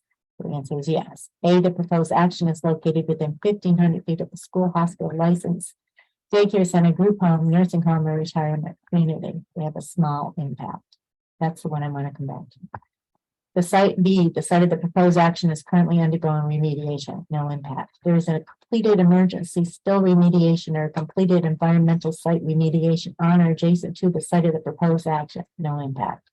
D, the site of the action is subject to an institutional control, limiting the use of the property, easement or deed restriction, no impact. E, the proposed action may affect institutional control measures that were put in place to ensure that the site remains protective of the environment and human health, no impact. The proposed action has adequate control measures in place to ensure that future generation treatment and or disposal of hazardous waste will be protective of the environment and human health, no impact. G, the proposed action involves construction or modification of a solid waste management facility, no impact. H, the proposed action may result in the unearthing of solid or hazardous waste, no impact. I, the proposed action may result in an increase in the rate of disposal or processing of solid waste, no impact. J, the proposed action may result in excavation or other disturbance within 2,000 feet of a site used for the disposal of solid or hazardous waste. They have a moderate to large impact. I want to come back to that one too. K, the proposed action may result in the migration of explosive gases from a landfill site to adjacent off-site structures, no impact. L, the proposed action may result in a release of contaminated, is it a leachate? Leachate? I don't know what that is. Something that leaches out, I guess. From the project site, there's no impact. And so let me review what the narrative for the impacts on human health, and then I'd like to go over my thoughts. 16A, the proposed action is located within 1,500 feet of a school, hospital, licensed daycare center, group home, nursing home, or retirement community. The project site is located approximately 1,100 feet southeast of F.S. Bamford Elementary School and H.C. Williams Senior High School, which are located adjacent to one another on the same campus. No impacts to the school will result from the project. Construction activities will be restricted to the project site limits and will not impact access to or use of the schools. So when I read this narrative, I think there's no impact at all. Yeah, I agree. In other words, did they get? Do you agree with that? I agree. Yeah. So I think that needs to change to no impact. The school within 1,100 feet. 1,100 feet. That's the both flies. Yeah, probably. Slightly. I think it's 1,100 feet from the westernmost corner of the entire property, not from the project area itself. I think it's more like 1,800 feet from the project area. Lunch in the middle school. Right. Yeah, 400 feet Yeah, back. right. And the nursing home is in that range too then, right? They didn't have the nursing home in that. No, Nursing home was closer. no. Up further. The nursing home is like 2,200 feet. It's 2,200 feet. Thank you, Tony. 2,200 feet to the nursing home. Pretty close. All right, 16J, the proposed action may result in excavation or other disturbance within 2,000 feet of a site used for the disposal of solid or hazardous waste. The project site is located approximately 1,900 feet north of remediation site B0002 on Alaskan Oil, located on 74 East Main Street. This site was formerly a gas station and contained contamination from underground fuel storage tanks and associated distribution systems. Remediation of the site is complete, and New York State DEC released it from the voluntary cleanup program. The site is currently used as a gas station. No ground disturbing work will take place near the site. The project is not expected to encounter contaminated soil. So when I look at this, I think there really is no impact. Why is it moderate or? Well, and the thing is, it says that the site was used for the disposal of solid or hazardous waste, and that wasn't the case in the first place. It was, Right. It was a leak. it was a leak, and it was not a disposal site. So it doesn't even apply. So do y'all agree that that's That none? should I not, had that should be none. You had none? I have no- Yeah, no. Okay. So, we change it, no, and all right, so underneath impact on human health, if we do none, there's none, Right. I right? have none. Mine, I don't have to hear.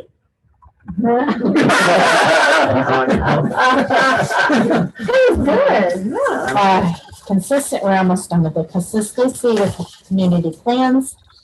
Proposed action is not consistent with adopted land use plans, and that's a no.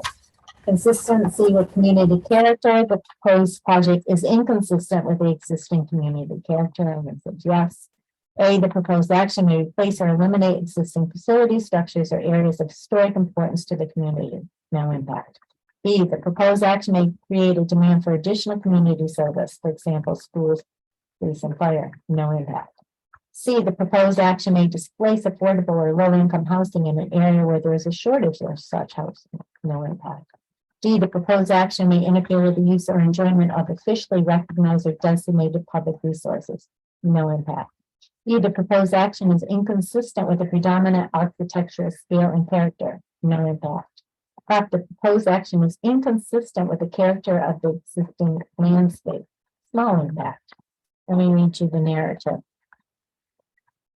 Proposed action is inconsistent with the character of the existing natural, oh my goodness. Landscape, construction activities in the solar array will be visible from properties on Judson Street, Farm Street, and State Highway 310, and by people traveling along these roadways. Construction work in the solar array are unlikely to be visible to citizens enjoying nearby municipal parks and aesthetic resources within the town and the village of Canton. The solar array and associated infrastructure will result in a permanent visual change to the local view shed. The solar panels will be approximately 8.5 feet tall. No tree clearing is proposed. Existing trees along the outer boundary will remain, and additional screening trees will be planted along the perimeter of the solar array to further reduce visual impacts. The proposed overhead utility poles will be similar to existing utility poles located along State Highway 310. So do you think the proposed action is inconsistent with the character of the, yeah, it is, isn't it? It's a small Initially, in a small way. construction initially. I give it 5 years and Right. fit right in. Yeah, that's what I was thinking, just because it's. That's what I had in the small medium term, just like we had for the aesthetic. Yeah. You had medium, Medium term, because the trees will grow up, you won't see it. okay. Right, just like the one. So we're talking about consistent. That's where I kind of saw the same thing. Put it as the long term. If you don't see it, it's consistent with. I see the water tower, it's really cute, Right. you look right at it. We need bigger trees. So you said small, medium term, and what? Probably, Probably. John, That's good. Yeah, that's okay. That's good. I like that. I could be back to this. oh, what did you have? I put long term, Because most of it is construction, okay. or medium, and the trees will grow and it'll actually be nicer than you would never. When I read what B&L wrote, it was kind of consistent with that it will be visible, but then when the trees are being. Right. Yeah, I don't think it's gonna really have any impact. on Every time I drive by now, character. yeah, I mean, like, since you said. When you get 10 of them. Tree- you get well. Once those conifers grow up, I don't think you'll ever know it's It's gonna be statistically insignificant. I agree, Yeah, over the ring in my backyard, I've never seen it. but I'm okay with small. Okay. So all of the impacts for the seeker categories, they're all small they're all. None are small. Right. Yeah. And the duration is mostly short term, a couple are medium term and one long term. And we got probably will occur to most of them. Couple are possible, and some are unlikely to occur. So now, can we approve part 2 with those revisions? Yes. Yes, I'll accept a motion. I'll make that motion. Thank you, Beth. I'll second it. All those in favor? Aye. Opposed? Okay. Part two is carried. All right, now, with the narrative, which is so nice. Now we're going to part three. Which is determined significant. We have our little paper. All right, this is the big one. So, I don't know if I told you right before. So what is significant impact? Let me get my. We found. Is there a part two written here? I don't know. They say, yeah. Yeah, something like that. You want to.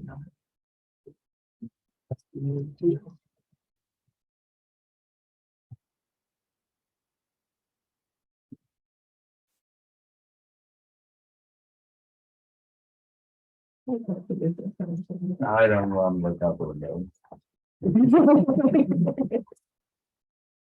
No. It's just true. Yeah. What's on it? I'm gonna say it now. Yeah.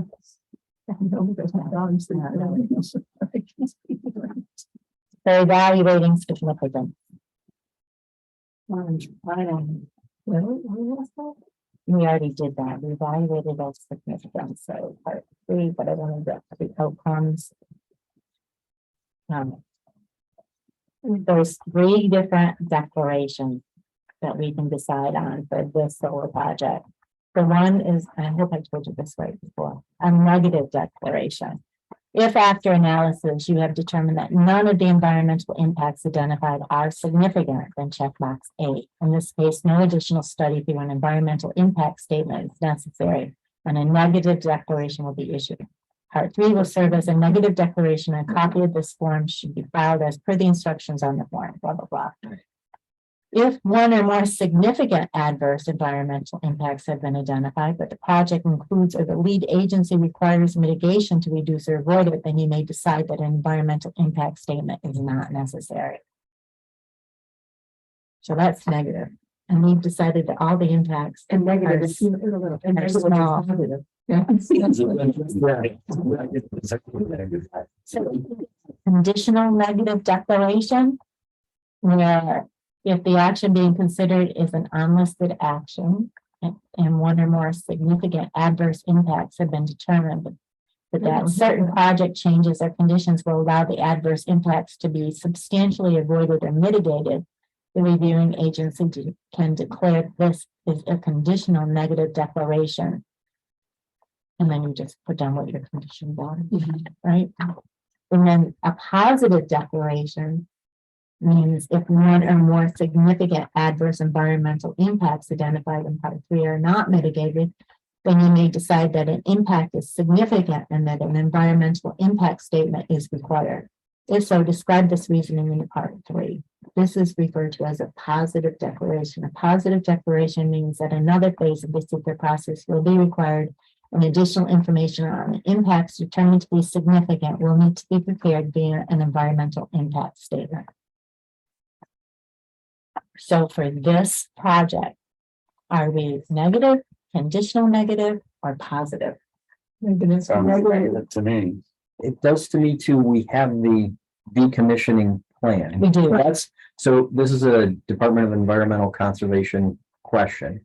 So the only concern we really have, based on what I've heard, is that it's properly decommissioned at the end. Yes. And we're going to go over that. So That's review the project as a whole before we do the site plan approval. right, but that's already in there as a condition. So does that mean, We don't have to. see what I mean? Separately. Is that, So I think it's two The separate, separate things. okay. This is the effect on, yeah, I can see where you're coming from. So, but I think they're kind of two separate things, aren't they?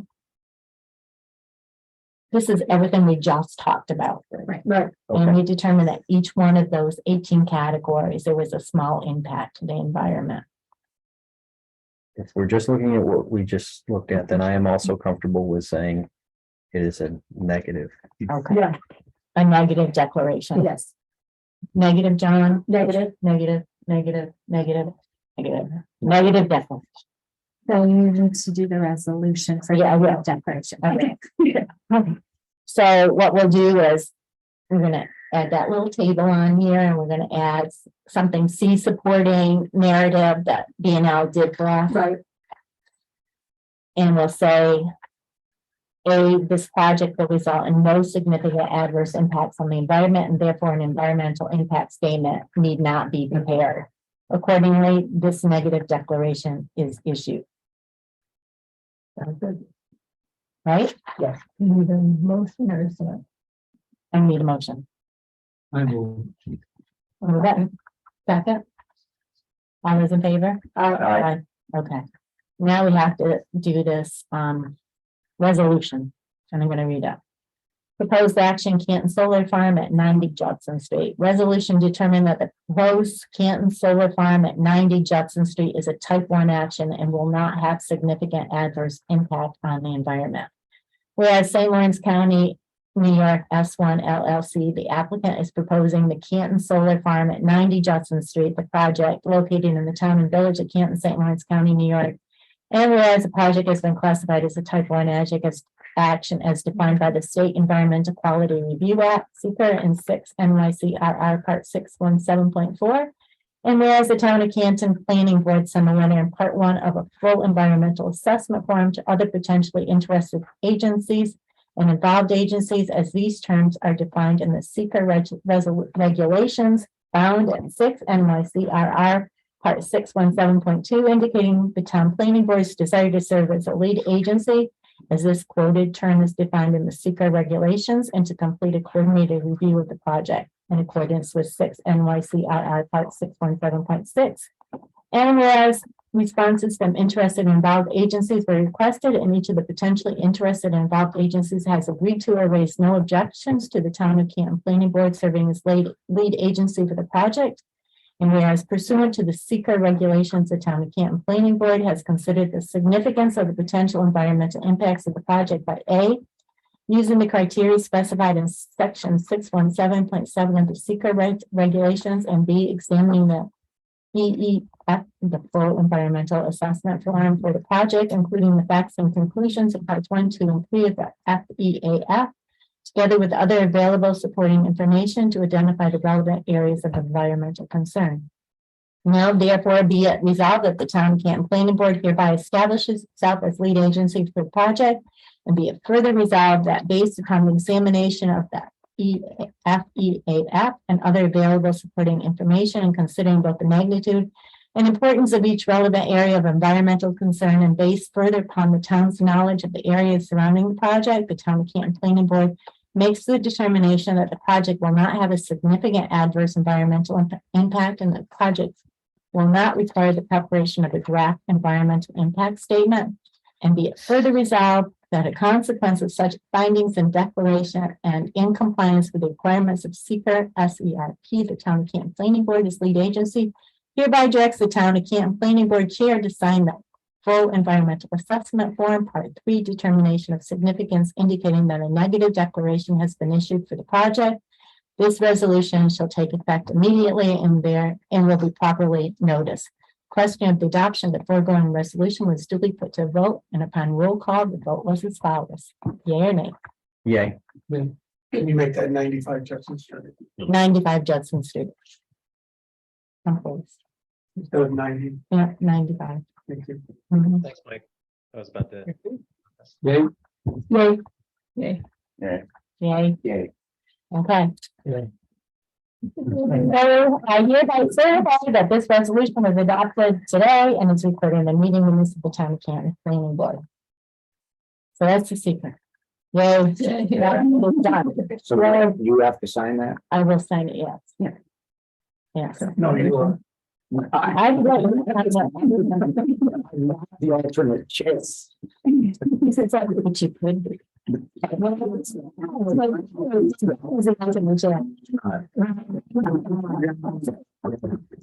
Let's look at the entire project, because we have to approve it for the site plan review, right? We've done the SEQR, which is the environmental assessment. Right, now we have to look at the rest. So thank you, Kayla, for all your help on that SEQR project. Yeah, Yes. no problem. And great job going through this for your first time. I know it's a long process, but it's part of the due diligence, so. So thank you for everything. We got 7 more. Yeah, that was just practice, right? So I looked at all the documents submitted thus far from the solar developers. And most of it's done, and I just wanna talk about what needs still to occur. Maybe you have it, Joe, I'm not sure, or Tony. So, operation and maintenance plan. It was asked that the stormwater practices used on the site and identify common issues for each practice. The attached appendix F, stormwater maintenance manual, does not appear to provide any maintenance guidance for the proposed stormwater practices for this project. There are filter strips that are the only proposed permanent stormwater practice for the site. And if at any time the depth of the filter strip has been reduced by sediment deposition to half its original depth, the concentrated flow has been developed. Sediment should be cleaned and the practice should be repaired. This statement was included and updated on. Yes, I don't know if you don't have a copy of the updated on, that is in. Yes, You don't wanna- I think it's an appendix F. So how does that get checked? And who cleans it? Well, that would be the responsibility of the I have a developer. decommissioning plan. Anyone wants to look at it? I was about to say that. You got it too? Oh, you guys all have it. Is that okay? Go ahead, Joe. We have. And there's annual reporting for the project, so it's gonna need to get looked at, it'll be on the checklist of, other items that they're checking regularly. Annually? Yeah, and I mean, for this practice, sedimentation is more concerns, stormwater pond. I don't really anticipate any issues at all, really, for the lifetime of the project for grass filter strip. The only area that you might get some sedimentation is within the pea gravel diaphragm, which is like a level spreader that's just off of the pad. If that gets silted in, someone's gonna need to go, dig it out, and put new stone in, but that would be the only maintenance that would need to get done. Someone who, No, that's responsibility of the owner, yeah, and that's, like I said, that's included in, like the owner. these are the owner of the. The owner of the developer, yeah, developer, right, so that's, like I said, that's on the checklist. Of items they have to do, I mean, larger municipalities too that we work with, they'll do annual inspections, and they'll either, if it's owned by the municipality, which this isn't, they will do them themselves, or if it's a private, system, they'll have, the developer do it, so.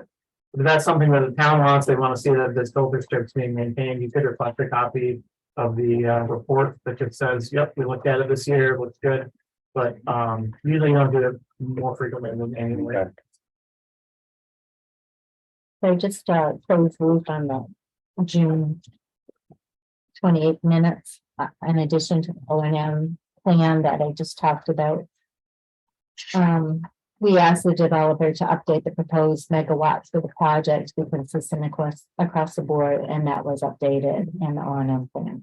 We asked the developer to make sure the revised access to Judson Street is updated, and that was done in the O&M plan.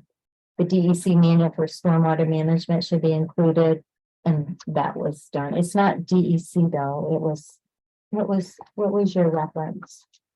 The I manual? think the O&M does have the, well, it's a blue book, but it's, the blue book is a DEC It is. manual, yeah, it's New York State. DEC. Okay, but I knew it was not, so a timeline.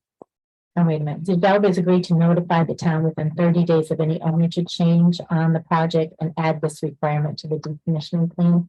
I didn't see them. Was that there? Okay. I don't know if anybody else read the decommissioning plan. I'm reading that. What was? Ownership change. Ownership change. I didn't see that. I didn't either. I think that's part of our solar law.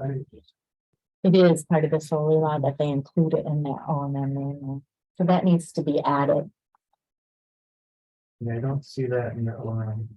Okay. So.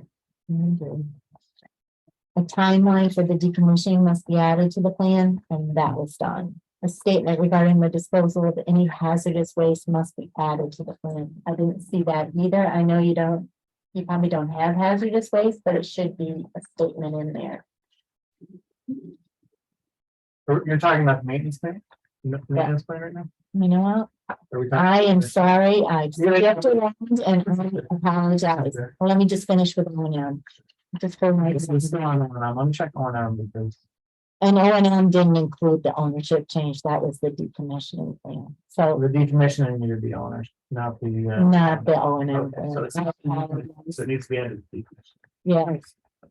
And the only other thing I have on O&M is that the developer should provide the maintenance agreement, and I believe that's all there on the O&M thing, correct? Correct. All right, so the only thing, I don't need anything more on the O&M plan. It sounds like that's complete. Do you all agree? Yes. Yes. All right, now, decommissioning plan. We asked for aerial pictures of the site prior to the start of the construction, and that was there. Yep. So that's done. The cost estimate should be worked through. B&L stresses the need for project-specific decommissioning plan and cost estimates. The developers noted that repowering the project would change any cost estimates, but they are working through this and it just needs to be finalized. So the developers agreed to notify the town within 30 days of any ownership change that needs to be added to it. A timeline for decommissioning was done. A statement regarding the disposal of hazardous waste is not there. That needs to be done. There was discussion regarding the access road and returning it to its original state, and that part has been done. And then the last B&L comments, they said the decommissioning cost estimate must include the associated equipment rental fees, hauling and material disposal costs, for example, tipping fees. Please provide a letter from a disposal recycling site that today they would agree to accept the waste recyclables from the project site. And I didn't see that. I have, We need that. I guess if you want an update on that, I have reached out to the Development Authority of the North Country where these materials would go. So I have a tentative yes, but I don't have it in writing yet, so I'm waiting on the final Okay. email, but I can provide that in writing. And then the other part was, please include in the decommissioning plan a statement that at least 60 days prior to the end of each successive 3-year period after the execution of this agreement, the owner shall provide the town with an updated decommissioning plan, setting forth an updated estimate for the decommissioning of the project, which updated estimate shall be subject to review and approval by the town, which approval shall not unreasonably be withheld, conditioned, or delayed. Within 30 days after the town's approval of the updated estimate, the security shall be changed to reflect the updated estimate approved by the town for such decommissioning of the project. Any such updated and approved decommissioning plan shall be deemed the decommissioning plan hereunder. For avoidance of doubt, the updated estimate will use the estimated decommissioning cost as a template in the updated decommissioning plan. So that's included, that's now note 8 under. Yeah. 2 decommissioning objectives. So that's done. Yeah. I didn't see in your decommissioning plans the prevailing labor cost. I calculated it. It's not broken out into it, but it is included in disposal cost for disposal and all that's incorporated in that first table of items. Did you notice that, Kayla? I mean, It's hidden in there. I mean, it's I didn't Is- provide calculations. If those are needed, I can provide them. But that would, with tipping fees too, right? right, or, I guess, I get what you're saying. saying, they're worked into the unit costs. Yeah. Right. Is it acceptable or do we need to tweak it a little bit? If you have the source of that information, that would be nice just to add. I know there's a couple side notes on here, Yeah, I can provide those to you. Like I said, right? Like you reference RS means and, maybe adding that to one of the references. Okay. Okay. And that was it on the decommissioning plan. So just a couple of things on decommissioning plan, your source of your information. We need that the Development Authority of the North Country, that they'll take the waste. You'll accept a text message, I can provide that as a reference. Other than that, no. Yeah, I'm working on, we'll get that in writing. Text messages. But I mean. We sat through a meeting last week and the developer was under the same thing as yourself. Right. They're dealing with bank and. Bank is trying to figure out this. I have a personal contact that he's actually my college roommate works there. So Right? he was my point of contact. He doesn't specifically work in landfill, but he's worked there long enough that he kind of knows how things work. I know. Yeah, so he contact, but I'm sure, if they get an email from a solar developer, it's kind of at the bottom of the pile to respond to. So we're working on it. I'm under the impression that we'll take it, but we want to get something in writing. Yeah, I would think something like that. Email address, at least the letter that preferably. It was an email, Okay, yeah, I mean, I can. on their letterhead, that would be awesome. And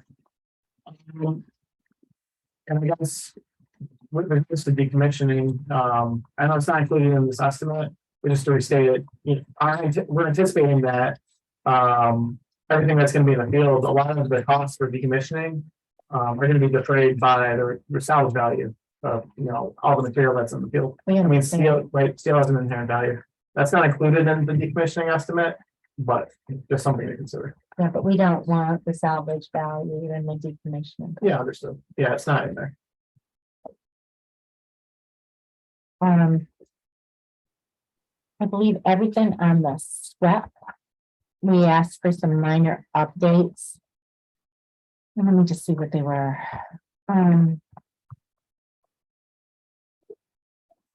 BNL commented that a geospatial review shows this area to not be a certified designated area, but that it does show up as an agricultural district and that an environmental monitor will be required to maintain the soils. I didn't see any notation of that in the.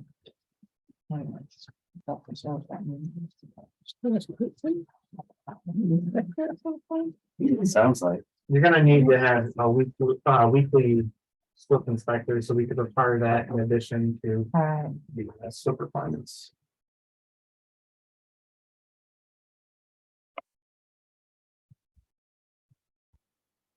That was a nice. It's a nice reporting mechanism that you have.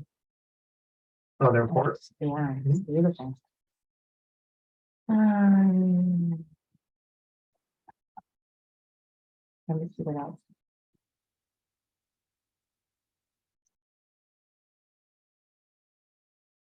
There are 2 equipment pads that will require stormwater treatment, which is proposed as capturing increased runoff, and a pea gravel diagram into a grass filter strip, which will slow runoff.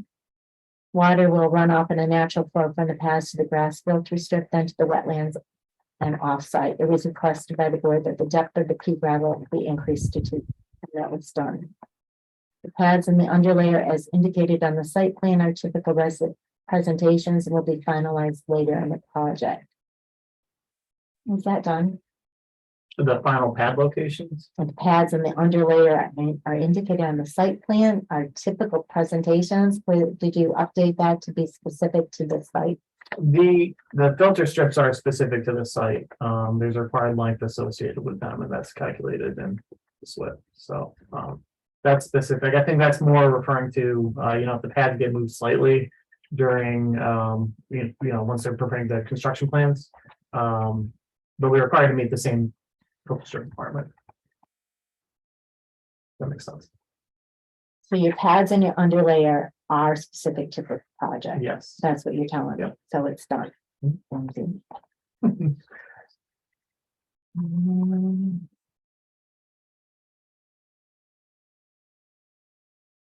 Right. The 5-acre phasing plan will be added and implemented as required. Yeah, it's a phasing plan. And you did that. Mhm. So that's done. All corrections to the SWEP will be needed to be provided to the board. Permits and letters should be included under supporting documentation. The notice of intent should be tweaked to match the site plan. Any final tweaks will be made before we file the notice of intent. If there's any small changes to it. generally on the notice of intent, the only thing that's going to change is, the total disturbance of it gets adjusted slightly. And I don't think the last B&L review had anything, here's what was fine. Yep. Okay. Now. These are underneath anticipated permits and coordination and additional information needed. The submitted wetland delineation and biological resources summary letter indicates in paragraph 3 that wetland BC is a New York State DEC regulated wetland. Please confirm the jurisdiction of wetland B and C. If this wetland is a New York State DEC regulated wetland, because please provide confirmation with New York State DEC. And the response was based upon further research of wetland BC. It has been determined that the wetland is federally regulated and not state regulated as shown as on the environmental resource mapper provided by New York State DEC. So that's done. We don't need any permits from DEC.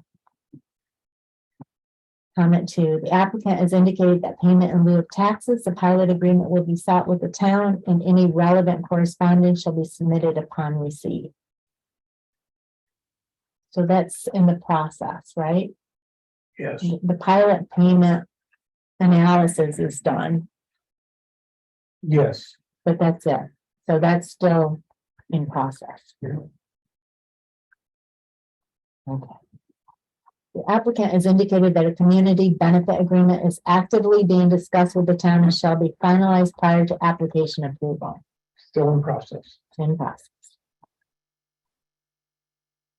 The applicant has acknowledged that all local and state permits as required shall be obtained prior to the commencement of work. Still in It's a process. process, right? The applicant has indicated that the project will receive NYSERDA funding and a notice of intent has been prepared and filed and a determination of impact shall be submitted to the town upon receipt.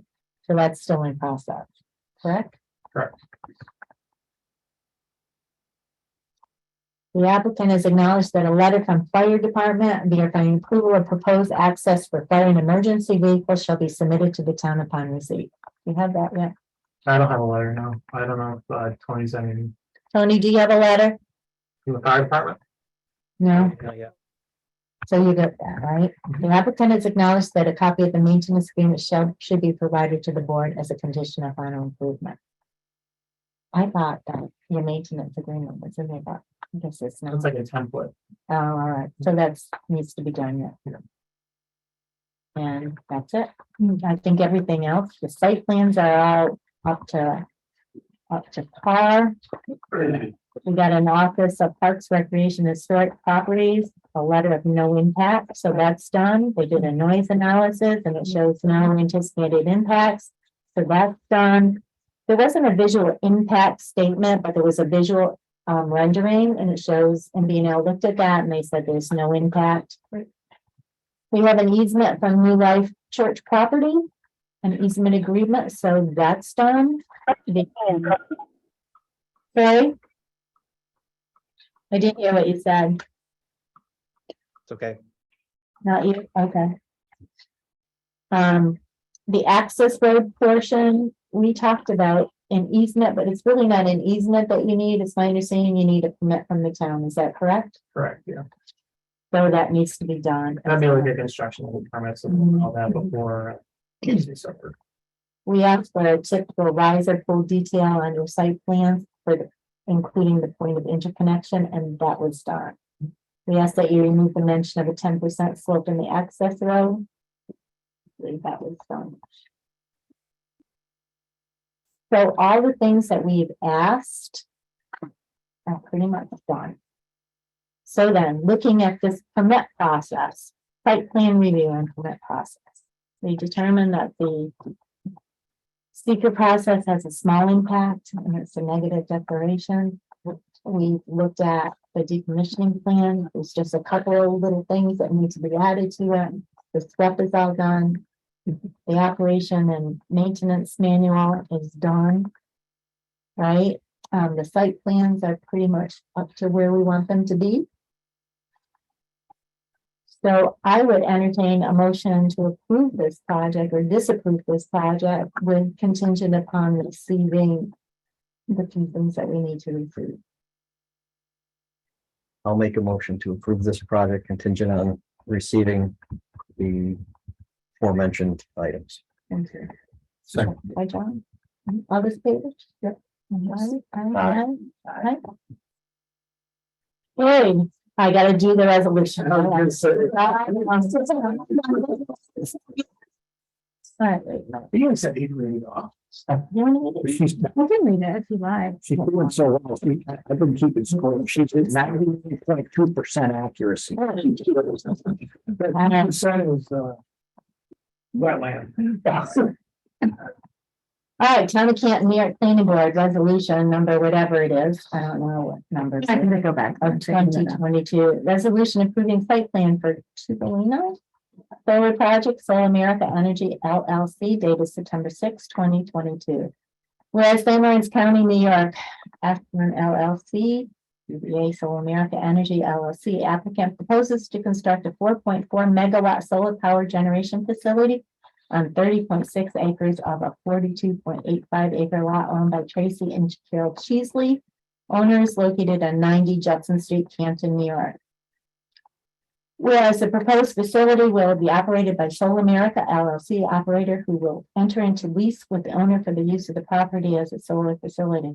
That's also needs to be updated in the minutes. We have a copy of the new lease too.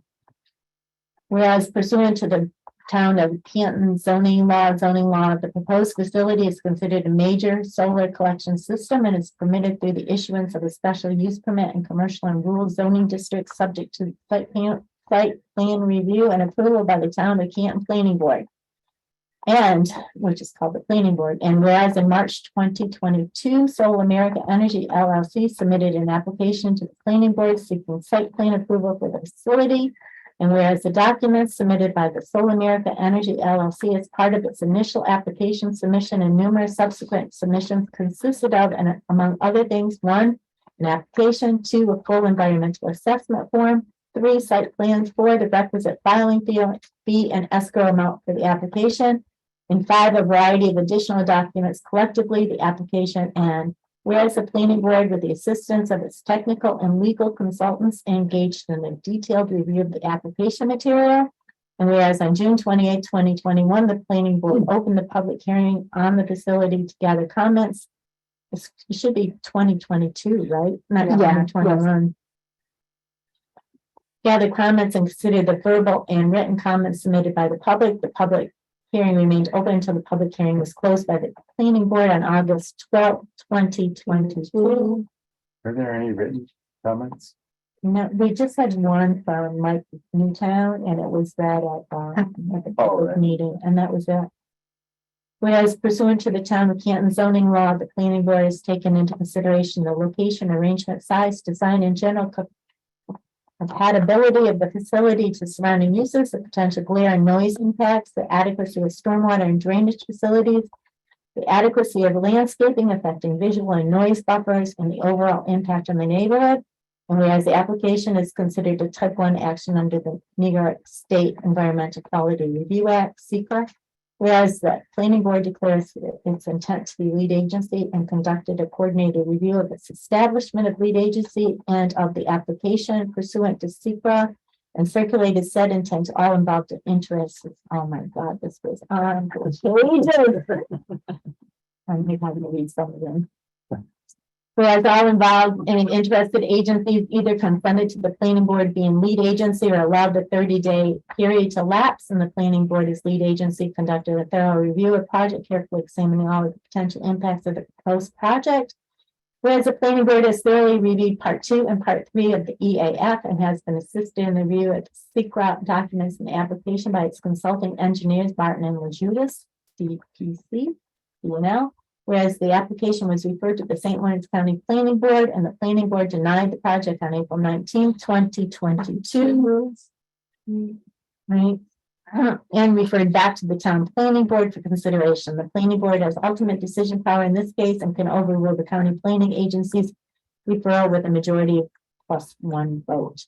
Whereas on September 6, 2022, the planning board approves Part 2 and 3 of the EAF and issued a secret negative declaration for the project as set forth on the EAF Part 3 of the written well-reasoned statement, which concludes that the facility will not create any significant adverse environmental impacts and that a draft environmental impact statement will not be prepared. Now, therefore, be it resolved in accordance with the Town of Canton zoning law, the planning board hereby grants the site plan approval requested by Sol America Energy LLC, subject to the following conditions, which must be satisfied unless otherwise stated prior to the stamping and signing of the site plans by the planning board chairperson. 1. Sol America Energy LLC shall enter into a decommissioning agreement provided by Ingersoll and Associates to the Town of Canton, which shall be approved by the Town of Canton Board of Trustees, the town board, and the town attorney, and signed by the town supervisor by Sol America Energy LLC and the property owner. So 2. Sol America Energy LLC shall issue a performance bond or other equivalent financial security for the decommissioning of the facility, which shall be approved by the town board and the town attorney. B&L is proposed to the town board to provide engineering services in the amount of $15,000, and the town board shall enter into an engineering escrow agreement with Sol America Energy LLC, in which Sol America Energy LLC will agree to fund the escrow amount of $15,000 to compensate the town of Canton for having B&L inspect and advise the town and planning boards on the compliance of the construction with the approved drawings. The engineer and escrow agreement must be approved by the town board and the town attorney and signed by the town supervisor and by Sol America Energy LLC.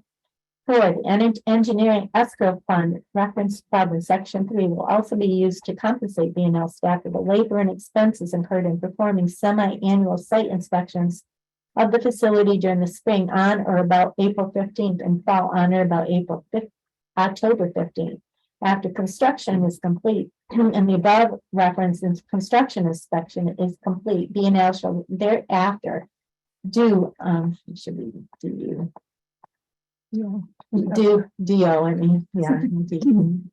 semi-annual site inspections of the condition of the perimeter, landscaping, site access road, and the overall condition of the site. On a yearly basis, Sol America LLC shall place $2,500 in the town's escrow account to cover the cost of the semi-annual site inspections. Following each semi-annual site inspection, B&L will provide a written update to the town and planning boards. The semi-annual site inspections will be performed each year that the facility is in operation.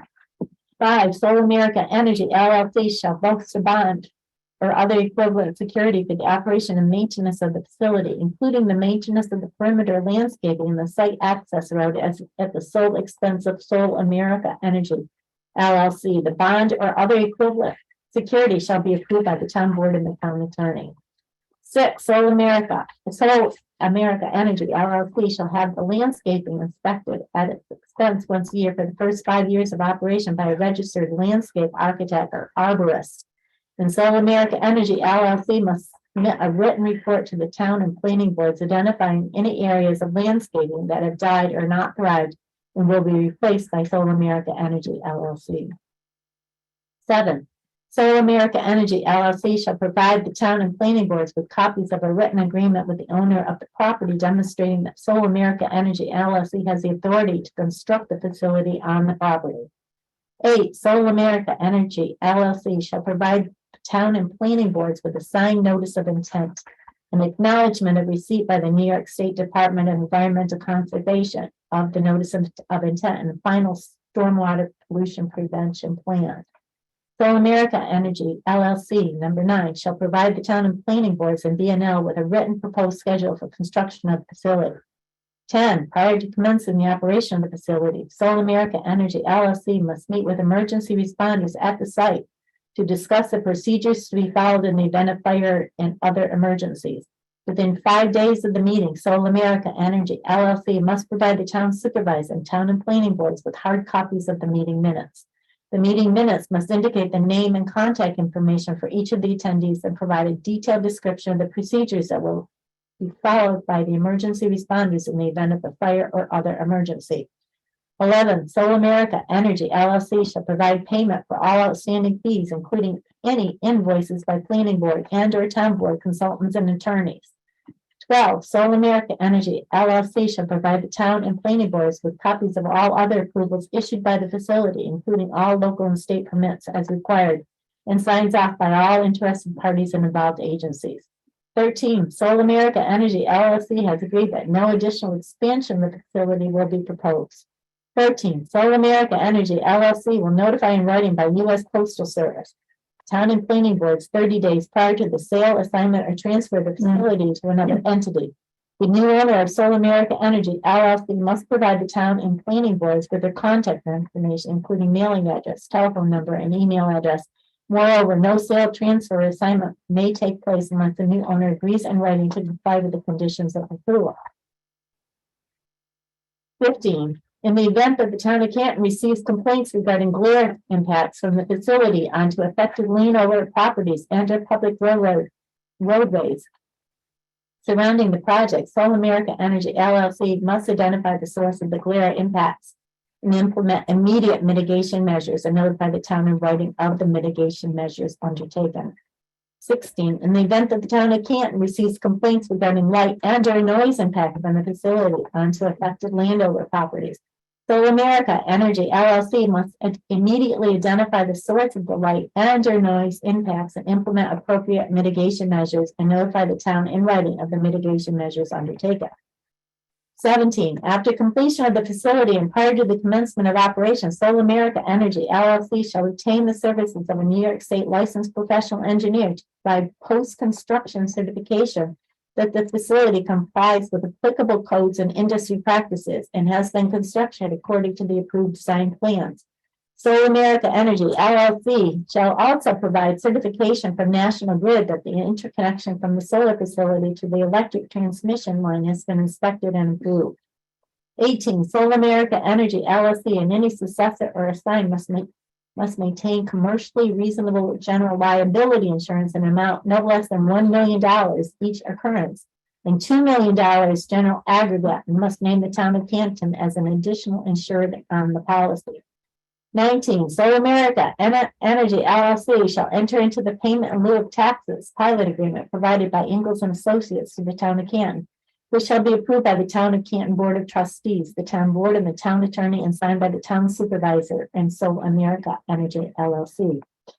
Be it further resolved that the planning board hereby authorizes the planning board chairperson to stamp and sign the site plans upon the Solar America Energy LLC satisfaction of all applicable conditions set forth above. And be it further resolved that this site plan approval shall be valid for a period of 1 year from the date it is issued, unless the Sol America Energy LLC applies in writing to the planning board for a 1-year extension at least 30 days prior to the initial expiration period. And be it further resolved that a copy of this resolution, if it shall be filed in the office in the town of Canton town clerk within 5 days of the date of this resolution, and shall be mailed to the Sol Energy LLC within the same 5-day period. The foregoing resolution was voted upon by the members of the Canton Town Planning Board, voting and signing as follows. Bill Myers. Yes or no? Yes, yes. Sean Cassidy. Yes. Yes, Siggy. Yes, Betsy. my name is spelled wrong. It is spelled wrong, isn't it? There's no reason. My name is spelled wrong too. Oh, your name is spelled Spelled wrong. what? My name's spelled wrong. Well, you know that very well. The Why next to is E, that? it's M1. And Y-E-R-S. Yours is right. That's right. Wow. Are you done? Wow. Very good. So Wow. if I could, real quick. Did you see it? So I just wanted to make sure that we had 95 Judson Street in there instead of 90. And I was also going to ask, since I don't have a copy of that, could you repeat section 14 for me, please? Yes. Sol America LLC will notify in writing by U.S. Postal Service the town and planning boards 30 days prior to the sale, assignment, or transfer of the facility to another entity. The new owner of Sol America Energy LLC must provide the town and planning boards with their contact information, including mailing address, telephone number, and email address. Moreover, no sale, transfer, or assignment may take place unless the new owner agrees in writing to comply with the conditions of approval. Okay, thank you. I just wanted to make sure you guys knew that due to financing, tax, and NYSERDA reasons, this needs to be held by a project company. So we have an affiliate that's been created, and we will very quickly, I'm sure, assign this over to the affiliate. And of course, we'll provide notice per, those instructions as soon as we have it ready to go. Okay, thank you. And, Congratulations. Yay. Thank you. Appreciate it. Thank you all. Right, so I think we need to sign this. Do we sign it after it's been revised? Question was with the few errors in it, should we get a new copy and then track everybody down? No. Probably make those. initial. Oh, where the changes are? So Initially, they sign. Okay, so they can sign the actual back page and I will know names are spelled wrong. Right, initial any changes on it, Okay, have the secretary initial on it. you can put one line through it and initially. Is this a copy? Oh, the resolution because I wrote on. That's a paper official. Changes on there, right, but I'm gonna have Bill write his change and just put. Spell your name correctly on there. And then John do the same. Just the part that's wrong, like. Why the county turned it down? Just write it correctly above or under farmland, applying farmland if drained. And they really have across the board. Disapproved the solar project, but if it was on farmland or farms if drained. With the exception of. Do I need to initial this one? Initial any changes. The best of the land that's. No, it's pretty. Oh, out beside me. Yeah. I was thinking we south. Myself, John, Deborah, Yes. listen to that meeting, there's 3 people on that board, Kevin Akers. no? I can't think of the people that. The chair. Knew The chair exactly knew it. that property. So they said, we know the property. It was a 45-minute discussion. For the one by me? Yes, Route 11. Back and forth. John and I and Mike They listened came to to an understanding of how they're gonna deal with prime farmland, whether land value that as agricultural land would have produced as opposed to what it would be with the collectors on it and whether it was pertinent to the farming community to have that land in agricultural production or would it be better to have it in our solar array. They were like coming to the conclusion that each solar array needed kind of like a thought process that they were developing. We watched them as they developed this thought process. It was a good one. You wanna come and join? So they are taking that into effect, that the money was generated through agriculture versus. the money- Taking a lot of things into effect, location, visual, past use. worth, what, yeah, Where what, the land- So that's part of what we talked about. It's just a- what is it? Right. I'm gonna go through and just in the show. See Monday, This. one on with the Calhoun. I wrote on, I changed it to 2022. So you'll look at that. And I did it. What's the discount on this? I mean, they're gonna have to drill. Yeah. You think the foundations? And the foundations in, it's a bit. Yeah. Yeah. You have to. Drill or? They'll drill, and then such folks. Right, you should kind of. Joe, does your company have more than one of these projects locally? We have another one that's gonna be in the town of Canton. It's actually on the county. Yeah, it's on the county agenda Thursday. It's got. So we'll be back. I don't think I have to sign this one. Yeah, the planning board reviewing projects. The resolution says the town clerk.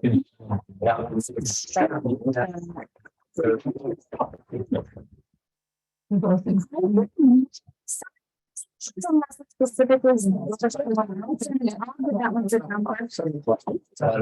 Check. Take the review on Kids. Sign it. next to the nursing home. Check. We've got 95 Judson on there. Right across. So this one, I'll sign it. Can I use your I'll sign it, and if it's different, then you can just print up another copy. Yeah, perfect. Right? Is there another county legislative? that is a- I'll do a resolution tomorrow morning. We don't know. We've seen more. Not enough years to step down as a farmer. This guy's a local background. And who's the other legislative? He's got a background. Did that. Yeah, thank you. End up like, And I will get the resolution numbers for them. Well, I guess it's the official resolution mailed to you within the 5-day period. I just need to get the resolution number, which I have to get from our records.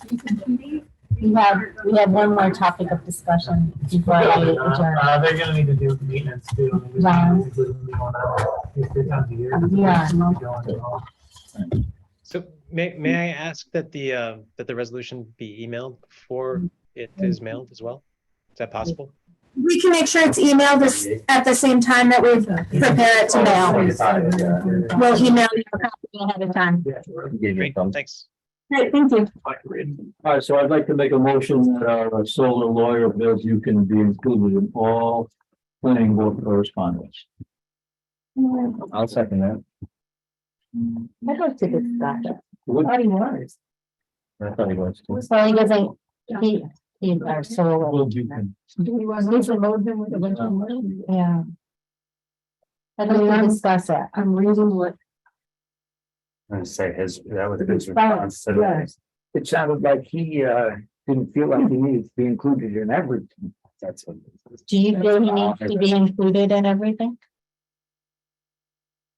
I don't know. Has everyone read the response?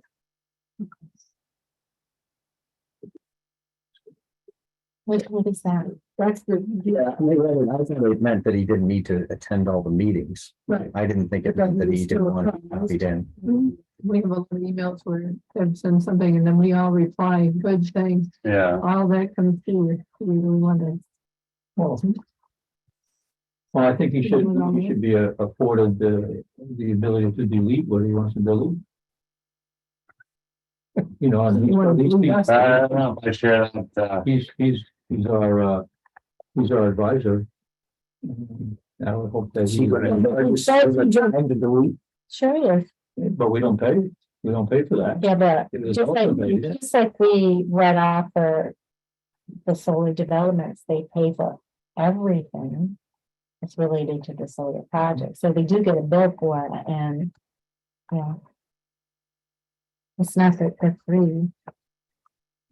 No, but it's the town taxpayer doesn't pay for this, and the solar lawyer is our advisor.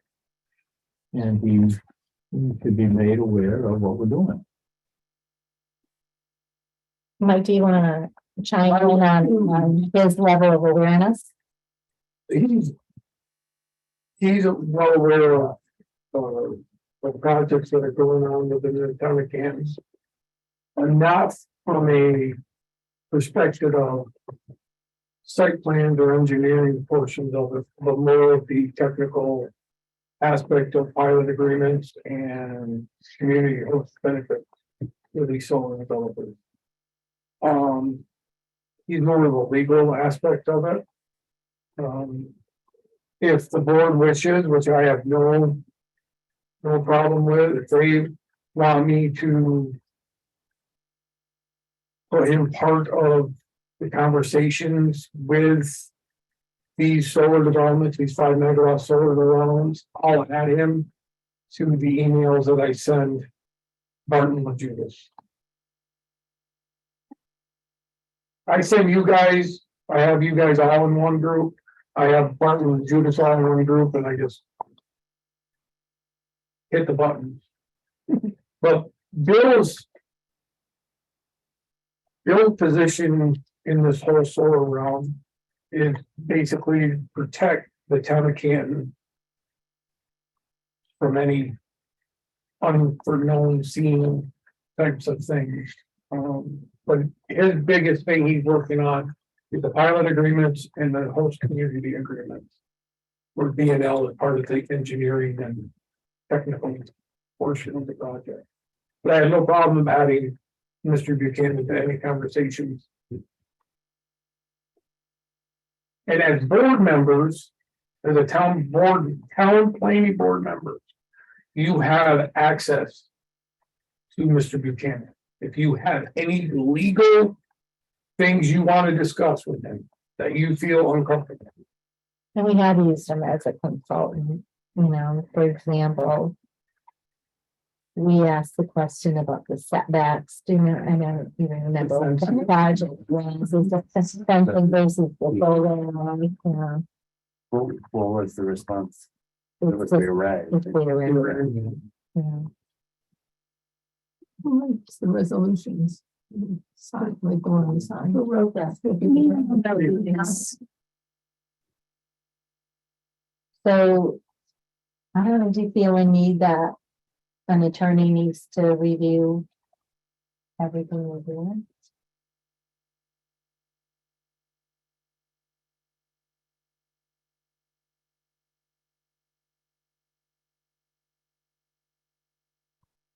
So I'm gonna go around because we have a motion on the table on the second it. And we've discussed it, and now we're gonna vote. All those in favor? Raise your hand. Opposed? Motion made. Fair enough. I'm on the fence. I just wanted to, it should be in the minutes. I'm glad that you brought it up. I think it's good. I think it's a valid point. I don't know about everything, you know.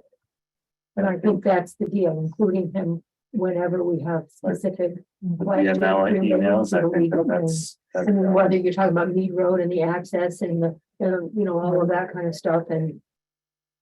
I think, I would, you bring that up, I would like him to be part of the meeting. Yes. Meeting, because it's gonna be. Yes.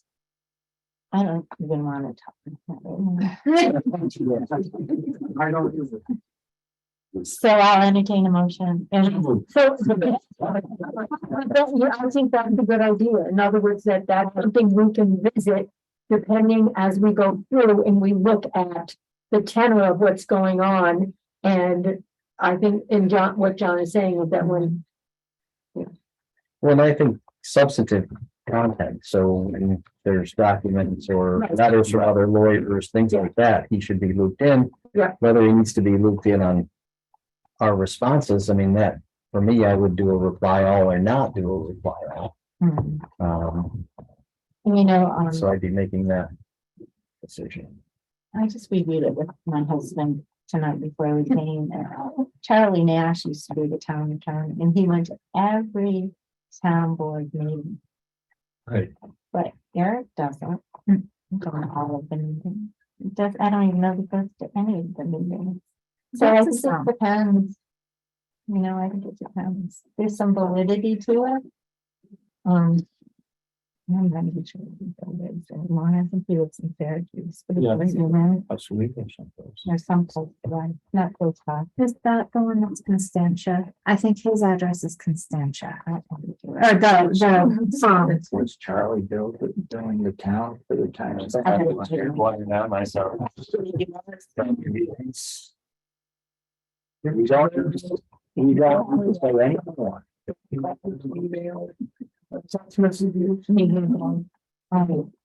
We have a motion and a second to adjourn. All those in favor? Opposed?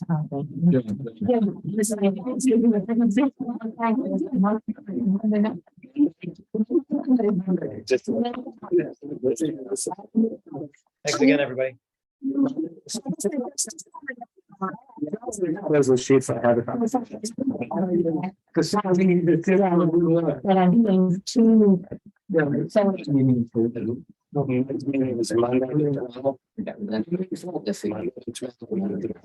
at 6. 15th at 6, isn't it? 6.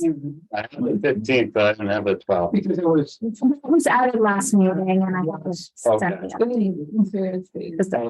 The last one. Everybody. I'm really proud to say our little Jersey farm just had grand champion at the state. fair. My grandson had the grand champion, but it was also supreme champion of all the youth show. Oh my Wow. Congratulations.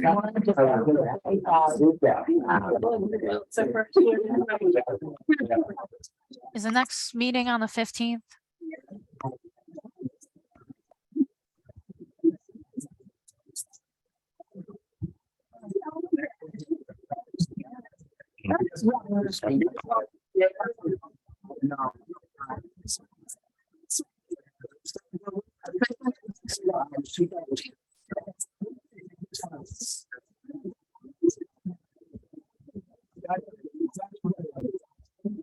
Is it possible?